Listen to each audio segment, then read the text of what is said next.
ನಮಸ್ಕಾರ ವೀಕ್ಷಕರೇ, speed health care ವಿಶೇಷ ಕಾರ್ಯಕ್ರಮಕ್ಕೆ ಸ್ವಾಗತ. ನಾನು ಸುಧಾಗೌಡ. ವೀಕ್ಷಕರೇ, ಡಯಾಬಿಟಿಸ್ ಅನ್ನುವಂಥದ್ದು ಇತ್ತೀಚಿನ ದಿನಗಳಲ್ಲಿ ಎಲ್ಲರಲ್ಲೂ ಕೂಡ ಸಾಮಾನ್ಯವಾಗಿ ಕಾಣಿಸ್ಕೊಳ್ತಾ ಇರುವಂತಹ ಸಮಸ್ಯೆ. ಬಟ್ ಆ ಒಂದು ಸಮಸ್ಯೆ ಬರೋಕೆ ನಮ್ಮ ಲೈಫ್ ಸ್ಟೈಲ್ ಬಹಳ ಮುಖ್ಯವಾಗಿ ಕಾರಣ ಆಗುತ್ತೆ. ಜೊತೆಗೆ ನಮಗೆ ಒಂದು ಹೆರಿಡಿಟಿಯಿಂದ ಬಂದಿರುವಂಥ ಒಂದು ಕಾಯಿಲೆ ಕೂಡ ಹೌದು. ಬಟ್ ಡಯಾಬಿಟಿಸ್ ಅಂತ ಬಂದಾಗ ಸ್ವಲ್ಪ ರಿಸ್ಕ್ ಕೂಡ ಜಾಸ್ತಿನೇ ಇರುತ್ತೆ. ಯಾಕಂದರೆ ಕರೆಕ್ಟಾಗಿರುವಂಥ ಲೈಫ್ ಸ್ಟೈಲ್ ಇಲ್ಲ ಅಂತಂದರೆ ಅದು ಏರುಪೇರಾಗುವಂಥ ಚಾನ್ಸಸ್ ಇದ್ದೇ ಇರುತ್ತೆ. ಸೊ ಹಾಗಾಗಿ ಈ ಡಯಾಬಿಟಿಸ್ ಯಾರಿಗೆ ಹೆಚ್ಚಾಗಿ ಬರುತ್ತೆ, ಈಗಿನ ಜನ್ರೇಷನ್ನಲ್ಲಿ ನಾವು ನಮ್ಮ ಲೈಫ್ ಸ್ಟೈಲನ್ನು ಹೇಗೆ ಇಟ್ಕೊಳ್ಬೇಕು, ಜೊತೆಗೆ ಡಯಾಬಿಟಲ್ ರಿವರ್ಸಲ್ ಅಂತ ಕೂಡ ನಾವು ಇತ್ತೀಚೆಗೆ ಕೇಳ್ಪಡ್ತಾ ಇದ್ದೀವಿ. ಟ್ರೀಟ್ಮೆಂಟ್ ವೈಸ್ ಹೆಂಗೆ ನಾವು ಮಾತ್ರೆಗಳನ್ನು ತಗೊಳ್ಳೋದೆ, ಇನ್ಸುಲಿನ್ನ ತಗೊಳ್ಳೋದೆ, ಹೇಗೆ ನಾವು ಡಯಾಬಿಟಿಸ್ನ ಕಂಟ್ರೋಲ್ ಮಾಡ್ಬೋದು, ಇದರ ಕುರಿತಾದ ಒಂದಷ್ಟು ವಿಚಾರಗಳನ್ನು ನಿಮ್ಮೆಲ್ಲರಿಗೂ ತಿಳಿಸ್ಕೊಡೋದಕ್ಕೆ ಇವತ್ತಿನ ನಮ್ಮ ಕಾರ್ಯಕ್ರಮದಲ್ಲಿ ಗೆಸ್ಟ್ ಇದ್ದಾರೆ. ಅವರು ಡಯಾಬಿಟಾಲಜಿಸ್ಟ್ ಹಾಗೆ ಡಯಾಬಿಟಿಸ್ ರಿವರ್ಸಲ್ ಎಕ್ಸ್ಪರ್ಟ್ ಆಗಿರುವಂಥ ಡಾಕ್ಟರ್ ಶ್ವೇತಾ ಅವರು ನಮ್ಮ ಜೊತೆಗಿದ್ದಾರೆ. ಬನ್ನಿ ಅವನ ಕಾರ್ಯಕ್ರಮಕ್ಕೆ ವೆಲ್ಕಮ್ ಮಾಡೋಣ. ಡಾಕ್ಟರ್ ನಮಸ್ತೆ, ವೆಲ್ಕಮ್ ಟು ದ ಶೋ. ಇವಾಗ ಡಾಕ್ಟರ್, ಡಯಾಬಿಟಿಸ್ ಅಂತ ಬಂದಾಗ ಸೊ ಇತ್ತೀಚಿನ ದಿನಗಳಲ್ಲಿ ಎಲ್ಲರಲ್ಲೂ ಕೂಡ ಒಂದು ಡಯಾಬಿಟಿಸ್ ಇರುತ್ತೆ. ಮಕ್ಕಳಲ್ಲೂ ಡಯಾಬಿಟಿಸ್ ನೋಡ್ತಾ ಇದ್ದೀವಿ ಆ್ಯಂಡ್ ಏಜ್ ಆದವರಲ್ಲೂ ಡಯಾಬಿಟಿಸ್ ನೋಡ್ತಾ ಇದ್ದೀವಿ. ಯಂಗ್ ಏಜ್ನಲ್ಲೂ ಕೂಡ ಡಯಾಬಿಟಿಸ್ ಸಮಸ್ಯೆಗಳು ಬರ್ತಿದೆ. ಸೊ ಈಗಿನ ಜನ್ರೇಷನ್ಲಿ ಡಯಾಬಿಟಿಸ್ ಹೆಚ್ಚಾಗಿ ಬರೋದಕ್ಕೆ ಏನು ರೀಸನ್ ಡಾಕ್ಟರ್? ನೀವು ಹೇಳ್ತಿರ್ಬೇಕಾದ್ರೆ ಮಕ್ಕಳಲ್ಲಿ ಡಯಾಬಿಟಿಸ್ ಇದೆ ಯಂಗ್ ಏಜ್ ಮತ್ತು across all the age spans ಅಲ್ಲ. So first there are types of diabetes ಅಂತ ಹೇಳ್ತೀವಿ. ಅಂದರೆ ಅದರಲ್ಲಿ ವಿಧಾನಗಳು. ಟೈಪ್ 1 ಅಂತ ಅನ್ನುವಂಥದ್ದು ನೀವು ಹೇಳ್ತಿರೋವಂಥದ್ದು ಮಕ್ಕಳಲ್ಲಿ ಬರುವಂಥದ್ದು. ಅದು ಇನ್ಸುಲಿನ್ ಕೊರತೆ. ಅವ್ರು ಹುಟ್ಟಬೇಕಾದ್ರೇ ಇನ್ಸುಲಿನ್ ಅನ್ನೋದು ದೇಹದಲ್ಲಿ ಇರೋದೇ ಇಲ್ಲ. ಅದರಿಂದ ಅದನ್ನು ಟೈಪ್ 1 ಅಂತ ಹೇಳ್ತೀವಿ. ಅವ್ರ ಜೀವನ ಪರ್ಯಂತ ಇನ್ಸುಲಿನ್ ತೊಗೊಂಡೇ ಬದುಕುವಂಥ ಒಂದು ಪರಿಸ್ಥಿತಿ. ಹಾಗೆ ಟೈಪ್ 2 ನೀವು ಹೇಳ್ತಿರೋವಂಥ ಯಂಗ್ ಏಜಲ್ಲಿ ಬರ್ತಿರೋವಂಥದ್ದು ಅಥವಾ ವಯಸ್ಸಾದ್ಮೇಲೆ ಬರುವಂಥದ್ದು, ಇದೆಲ್ಲನೂ ಟೈಪ್ 2 ಡಯಾಬಿಟಿಸ್ ಅಂತ. ಅಂದರೆ ನಿಮ್ಮ ಜೀವನ ಶೈಲಿಯೇ ಅತ್ಯಂತ ಒಂದು ಇಂಪಾರ್ಟೆಂಟ್ ಫ್ಯಾಕ್ಟರ್ ಆಗಿರುತ್ತೆ. ಸೊ ಯಾಕೀಗ ಯಂಗ್ ಏಜಲ್ಲಿನೇ ಜಾಸ್ತಿ ಬರ್ತಿದೆ ಅಥವಾ ತುಂಬ ಜನಕ್ಕೆ ಡಯಾಬಿಟಿಸ್ ಯಾಕೆ ಕಾಣಿಸ್ಕೊಳ್ತಿದೆ ಅಂದರೆ ನಮ್ಮ ಜೀವನ ಶೈಲಿ ಅಂತ ಅನ್ನೋದು ನಂಬರ್ 1 ಫ್ಯಾಕ್ಟರ್. ಈಗ ನಾವು ಮೊದಲಿನ ಥರ ನಮ್ಮ ಆಹಾರದಲ್ಲಿ ಮೊದಲಿನ ಥರ ಸಂಸ್ಕೃತಿ ಇಲ್ಲ. ನಮ್ಮ ಕಿಚನ್ ವಿಚಾರದಲ್ಲಿ ಮೊದಲಿನ ಥರ ನಾವು ಎಲ್ಲವನ್ನೂ ನಾವೇ ಪ್ರಿಪೇರ್ ಮಾಡ್ಕೊಳ್ಳೋ ಅಂಥ ಕಲ್ಚರ್ ಇಲ್ಲ. ಅಥವಾ ನಾವು ಹೊರಗಡೆ ಊಟ ಮಾಡೋವಂಥದ್ದು ಜಾಸ್ತಿ ಆಗಿದೆ. ಟೈಮಿಂಗ್ಸ್ ಇಲ್ಲ. ಮೊದಲಾದರೆ 8 ಗಂಟೆಗೆ ತಿಂಡಿ, ಮಧ್ಯಾಹ್ನ 1 ಗಂಟೆಗೆ ಊಟ, ರಾತ್ರಿ 8 ಗಂಟೆಗೆ ಅನ್ನೋದನ್ನು ಬಿಟ್ಟು ಮಧ್ಯಾಹ್ನ 1 ಗಂಟೆಗೇ ತಿಂಡಿ ಅಂತ ಅನ್ನೋವಂಥವ್ರು ಎಷ್ಟೊಂದು ಜನ ಇದ್ದಾರೆ. ಶಿಫ್ಟಲ್ಲಿ ಕೆಲಸ ಮಾಡೋವಂಥವ್ರು ಜಾಸ್ತಿ ಜನ ಇದ್ದಾರೆ. ಸೊ ಹೀಗೆ ನಮ್ಮ ಆಹಾರದ ವಿಚಾರದಲ್ಲಿ ಕಂಪ್ಲೀಟಾಗಿ ಬದಲಾಗಿರೋವಂಥ ವಿಚಾರಗಳಿರ್ಬೋದು. ಅಥವಾ ಫಿಸಿಕಲ್ ಆ್ಯಕ್ಟಿವಿಟಿ ಇಲ್ಲ. ಎಲ್ಲರದು ಈಗ 90% ಕೂತ್ಕೊಂಡು ಮಾಡೋವಂಥ ಕೆಲಸ ಅಂತ ಆಗೋಯ್ತು. ಸೊ ಫಿಸಿಕಲ್ ಆ್ಯಕ್ಟಿವಿಟಿ ಇಲ್ಲ. ಸ್ಟ್ರೆಸ್ ಸಂಪೂರ್ಣ ಜಾಸ್ತಿ ಆಗಿರುವಂಥ ವಿಚಾರ, ನಿದ್ರೆ ಕಡಿಮೆ ಆಗಿರುವಂಥದ್ದು. ಸೊ ಹೀಗೆ ಹಲವಾರು ವಿಚಾರಗಳಿಂದ ಒಂದು ಬದಲಾಗಿರುವಂಥ ಜನರೇಷನ್, ಅದರಿಂದ ಬದಲಾಗಿರುವಂಥ ಆರೋಗ್ಯ ಸಮಸ್ಯೆಗಳು. ಓಕೆ, ಅಂದರೆ ಇವಾಗ ಕೆಲವರು ಡಯಟ್ ಅಂತ ಕೆಲವರು ಮೇಂಟೈನ್ ಮಾಡ್ತಾರೆ. ಇವಾಗಿನ ಜನ್ರೇಷನಲ್ಲಿ ಫಿಟ್ ಆ್ಯಂಡ್ ಫೈನ್ ಆಗಿರಬೇಕು ಅಂತೇಳಿ ಡಯಟ್ ಮೇಂಟೈನ್ ಮಾಡ್ಬೋದು. ಬಟ್ ನಮಗಿರೋ ವರ್ಕ್ ಪ್ರೆಷರ್ನ ನಾವು ಕಡಿಮೆ ಮಾಡ್ಕೊಳಕ್ಕಾಗ್ತಿಲ್ಲ. ಎಲ್ಲೋ ಒಂದು ಕಡೆ ನಿದ್ದೆ ಸರಿಯಾಗಿ ಆಗ್ತಿಲ್ಲ. ಸೊ ಇದು ಕೂಡ ಮೇನ್ ರೀಸನ್ ಅಂತ ಅನ್ಸುತ್ತಾ ಯಂಗರ್ ಜನ್ರೇಷನ್ಲಿ ಡಯಾಬಿಟಿಸ್ ಬರ್ತಾ ಇರೋದಕ್ಕೆ? ಹೌದು, ನಂಬರ್ 1 ಇಸ್ ಫುಡ್. ಈಗ ಯಂಗರ್ ಜನ್ರೇಷನ್ ಅಂತ ಹೇಳಬೇಕು ಅಂತಂದರೆ ನಂಬರ್ 1 ಇಸ್ ಫುಡ್. ಯಾಕಂದರೆ ತುಂಬ ಹೊರಗಡೆ ಒಂಥರ ಈಗ ಹೊರಗಡೆ ಔಟ್ಲೆಟ್ಸಲ್ಲಿ ತಿನ್ನೋವಂಥದ್ದು ಒಂದು ಟ್ರೆಂಡ್ ಅಂತ, ಒಂದು ಸ್ಟೈಲಿಶ್ ಆಗಿ ಆಗುವಂಥ ವಿಚಾರ ಆಗೋಗ್ಬಿಟ್ಟಿದೆ. ಮೊದಲು ಅವಶ್ಯಕತೆಗೆ ನಾವೆಲ್ಲೋ ಬೇರೆ ಊರಿಗೆ ಹೋಗಿದ್ದೀವಿ ಅಥವಾ ಏನೋ ಒಂದು ಪ್ರವಾಸಕ್ಕೆ ಹೋಗಿದ್ದೀವಿ ಅಂತಂದರೆ ಅವಶ್ಯಕತೆ, ನನ್ನ ಮನೆಯಿಂದ ಇಲ್ಲ ಅದರಿಂದ ತಿನ್ನಬೇಕು ಅನ್ನೋವಂಥ ವಿಚಾರ ಮಾತ್ರ ಇತ್ತು, may be 30 years back. But ಇವತ್ತು ಹಾಗಲ್ಲ. ನಮಗೆ ಎಲ್ಲವೂ ಇದೆ, ಆದರೂ ಸಹ ಹೊರಗಡೆ ಹೋಗುವಂಥದ್ದು ಒಂದು ಸ್ಟೈಲಿಶ್ ಟ್ರೆಂಡ್ ಅಂತ ಆಗಿರುವಂಥದ್ದು. ದಟ್ ಮೈಟ್ ಬಿ ಅದು ನಂಬರ್ 1 ರೀಸನ್ ಫಾರ್ ಯಂಗ್ ಜನ್ರೇಷನ್ನಲ್ಲಿನೇ ಡಯಾಬಿಟಿಸ್ ಸ್ಟಾರ್ಟ್ ಆಗ್ತಿರೋದಕ್ಕೆ. ಹೊರಗಡೆ ತಿನ್ನುವಂಥದ್ದೇ ನಂಬರ್ 1 ಆಗಿರ್ಬೋದು. ಓಕೆ, ಸೊ ನಮ್ಮ ಬಾಡಿಯಲ್ಲಿ ಯಾವ ಥರದ ಒಂದು ಚೇಂಜಸ್ ಆದರೆ ನಾವು ಡಯಾಬಿಟಿಕ್ ಆಗ್ತೀವಿ ಅಂತ ಹೇಳಿ? ಇದು ಒಂದು ತುಂಬ ಇಂಪಾರ್ಟೆಂಟ್ ಆಗಿರೋವಂಥ ಪ್ರಶ್ನೆ. ಯಾಕಂದರೆ ಸಿಮ್ಟಮ್ಸೇ ಇರೋದಿಲ್ಲ. ಸೊ ನಮ್ಮ ಬಾಡಿಲಿ ಚೇಂಜ್ ಆಗೋವರೆಗೂ ನಾನು ವೆಯ್ಟ್ ಮಾಡ್ತೀನಿ ಅಂತಂದರೆ ಅಷ್ಟೊತ್ತಿಗೆ ನಿಮ್ಮ ಡಯಾಬಿಟಿಸ್ ಯಾವುದೋ ರೀತಿ ರೇಂಜಿಗೆ ಹೋಗಿರ್ಬೋದು. ಮತ್ತು ಅಷ್ಟೊತ್ತಿಗೆ ನಿಮಗೆ ಮೆಡಿಸಿನ್ಸ್ ಮತ್ತು ಇನ್ಸುಲಿನ್ ಅನ್ನೋದನ್ನೇ ಡಿಪೆಂಡ್ ಆಗುವಂಥ ರೇಂಜಿಗೆ ಹೋಗಿರ್ಬೋದು. ಅದಕ್ಕೆ ನಾವು BP ಇರ್ಬೋದು ಅಥವಾ ಡಯಾಬಿಟಿಸ್ ಈ ಥರದ್ದೆಲ್ಲ ತೊಂದರೆಗಳನ್ನು ನಾವು ಸೈಲೆಂಟ್ ಕಿಲ್ಲರ್ಸ್ ಅಂತ ಹೇಳ್ತೀವಿ. ಅಂದರೆ ನಿಮಗೆ ಏನೂ ಸಹ ತೊಂದರೆನೇ ಇರೋದಿಲ್ಲ. ಫಾರ್ ಎಕ್ಸಾಂಪಲ್, ನಿಮಗೆ ಫೀವರ್ ಅಥವಾ ಹೊಟ್ಟೆ ನೋವು ಅಂದರೆ ಒಂದು 2-3 ದಿನ ನೀವೇನೇ ಮದ್ದುಗಳನ್ನು ಟ್ರೈ ಮಾಡಿದ್ರೆ ಒಂದು 3 ದಿನ ಆದಮೇಲೆ ಡಾಕ್ಟರ್ ಹತ್ರ ಹೋಗಲೇಬೇಕು. ಬಟ್ ಡಯಾಬಿಟಿಸ್ ಅಂತ ಅನ್ನೋದು ನಿಮ್ಗೆ ಸೈಲೆಂಟಾಗಿ ನಿಮಗೆ 3 ವರ್ಷ 4 ವರ್ಷ ನೀವು ಒಳಗಡೆ ಇದ್ದರೂ ನಿಮ್ಗೆ ಅಬ್ಸಲ್ಯೂಟ್ಲಿ ಏನೂ ಸಹ ತೊಂದರೆನೇ ಆಗದೆ ಇರೋವಂಥದ್ದು. ಮೇ ಬಿ ಯಾವಾಗಲೂ ಎನರ್ಜಿ ಡಿಪ್ ಆಗ್ಬೋದು, ಇಲ್ಲ ಇರಿಟೇಟ್ ಆಗ್ಬೋದು. ಇದು ತುಂಬ ಸಣ್ಣ ವಿಚಾರ ಅಂತ ಅಂದ್ಬಿಟ್ಟು ನಮಗೇನೋ ನನಗೆ ಟಯರ್ಡ್ ಆಗಿದೆ ಅಂತ ಅಂದ್ಕೊಂಡು ನೀವು ಹೋಗ್ಬೋದು. ಬಿಟ್ಟರೆ ಏನೂ ಸಿಂಟಮ್ಸ್ ಇಲ್ಲದೆ ಇರೋಂಥ ಎಷ್ಟೊಂದು ಜನಕ್ಕೆ ಒಂದು 300-400 ಅನ್ನೋಷ್ಟು ಶುಗರ್ ಆರಾಮಾಗಿ ನಾವು ನೋಡಿರೋವಂಥದ್ದು ಸಿಕ್ಕಾಪಟ್ಟೆ ಎಕ್ಸಾಮ್ಸ್ ಇದೆ. ಸೊ ಸಿಂಟಮ್ಸ್ಗೆ ಯಾರೂ ವೆಯ್ಟ್ ಮಾಡಬಾರ್ದು. ನಿಮ್ಮ ಜೀವನ ಶೈಲಿ ಸರಿಯಾಗಿರೋ ರೀತಿ ಇಲ್ಲ ಅಂದರೆ, ನನಗೆ ಸ್ಟ್ರೆಸ್ ಜಾಸ್ತಿ ಇದೆ, ನಾನು ಹೊರಗಡೆ ಊಟ ಮಾಡ್ತೀನಿ, ನನ್ನ ಆಹಾರ ಪದ್ಧತಿ ಸರಿ ಇಲ್ಲ, ನಾನು ವ್ಯಾಯಾಮ ಮಾಡ್ತಾ ಇಲ್ಲ, ನನಗೆ ನಿದ್ರೆ ಸರಿಯಾಗಿ ಬರ್ತಿಲ್ಲ, ಈ ಥರ ಅಂದರೆ ಅಟ್ಲೀಸ್ಟ್ ಆ್ಯನ್ಯುಯಲ್ ಆಗಾದರೂ ನೀವೇ ಹೋಗ್ಬಿಟ್ಟು ನನಗೆ ಶುಗರ್ ಇದೆಯಾ, ನನಗೆ ಏನು ಮಿನಿಮಮ್ ಟೆಸ್ಟ್ ಏನಿದೆ, BP ಸರಿ ಇದೆಯಾ, ಶುಗರ್ ಇದೆಯಾ, ಇದನ್ನೆಲ್ಲ ಚೆಕ್ ಮಾಡ್ಕೊಳ್ಳೋ ಅಂಥದ್ದು. ನೀವು ಅದನ್ನು ಪ್ರಿವೆಂಟ್ ಮಾಡ್ಬೋದು ಅಥವಾ ಬೇಗನಾದರೂ ಕಂಡುಹಿಡಿಬೋದು. ಓಕೆ. ಆಮೇಲೆ ಕೆಲವರು ಸಡನ್ ಆಗಿ ವೆಯ್ಟ್ ಜಾಸ್ತಿ ಆಗ್ತಾ ಇರ್ತಾರೆ, ಡಯಟ್ ಮಾಡ್ತಿರ್ತಾರೆ, ಬಟ್ ಅದು ಕಂಟ್ರೋಲಿಗೆ ಬರ್ತಾ ಇರಲ್ಲ, ವೆಯ್ಟ್ ಗೇನ್ ಆಗ್ತಾನೆ ಇರುತ್ತೆ.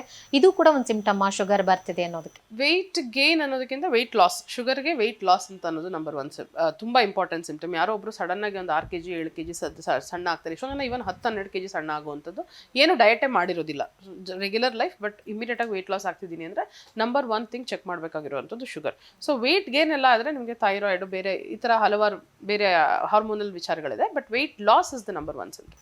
ಓಕೆ. ಸೊ ವೆಯ್ಟ್ ನಾವು ಕಡಿಮೆ ಆಗ್ತಿದ್ದೀವಿ ಅಂತಂದಾಗ ನಮಗೆ ಏನೂ ಮಾಡದೆ, ನಾನು ಡಯಟ್ ಮಾಡ್ತಿಲ್ಲ, ಎಕ್ಸಸೈಸ್ ಮಾಡ್ತಿಲ್ಲ, ಅದಕ್ಕೆ ಅಂತ ನಾನು ಏನೂ ಮಾಡ್ತಾ ಇಲ್ಲ, ಬಟ್ ಹಾಗೇನೆ ನಾನು ವೆಯ್ಟ್ ಲಾಸ್ ಆಗ್ತಿದ್ದೀನಿ ಹೆಂಗಂತ ಅಂದರೆ ಡೆಫಿನೆಟ್ ಆಗಿ ನಿಮ್ಮ ಶುಗರ್ನ ನೀವು ಚೆಕ್ ಮಾಡಿಸ್ಕೋಬೇಕು. ಓಕೆ.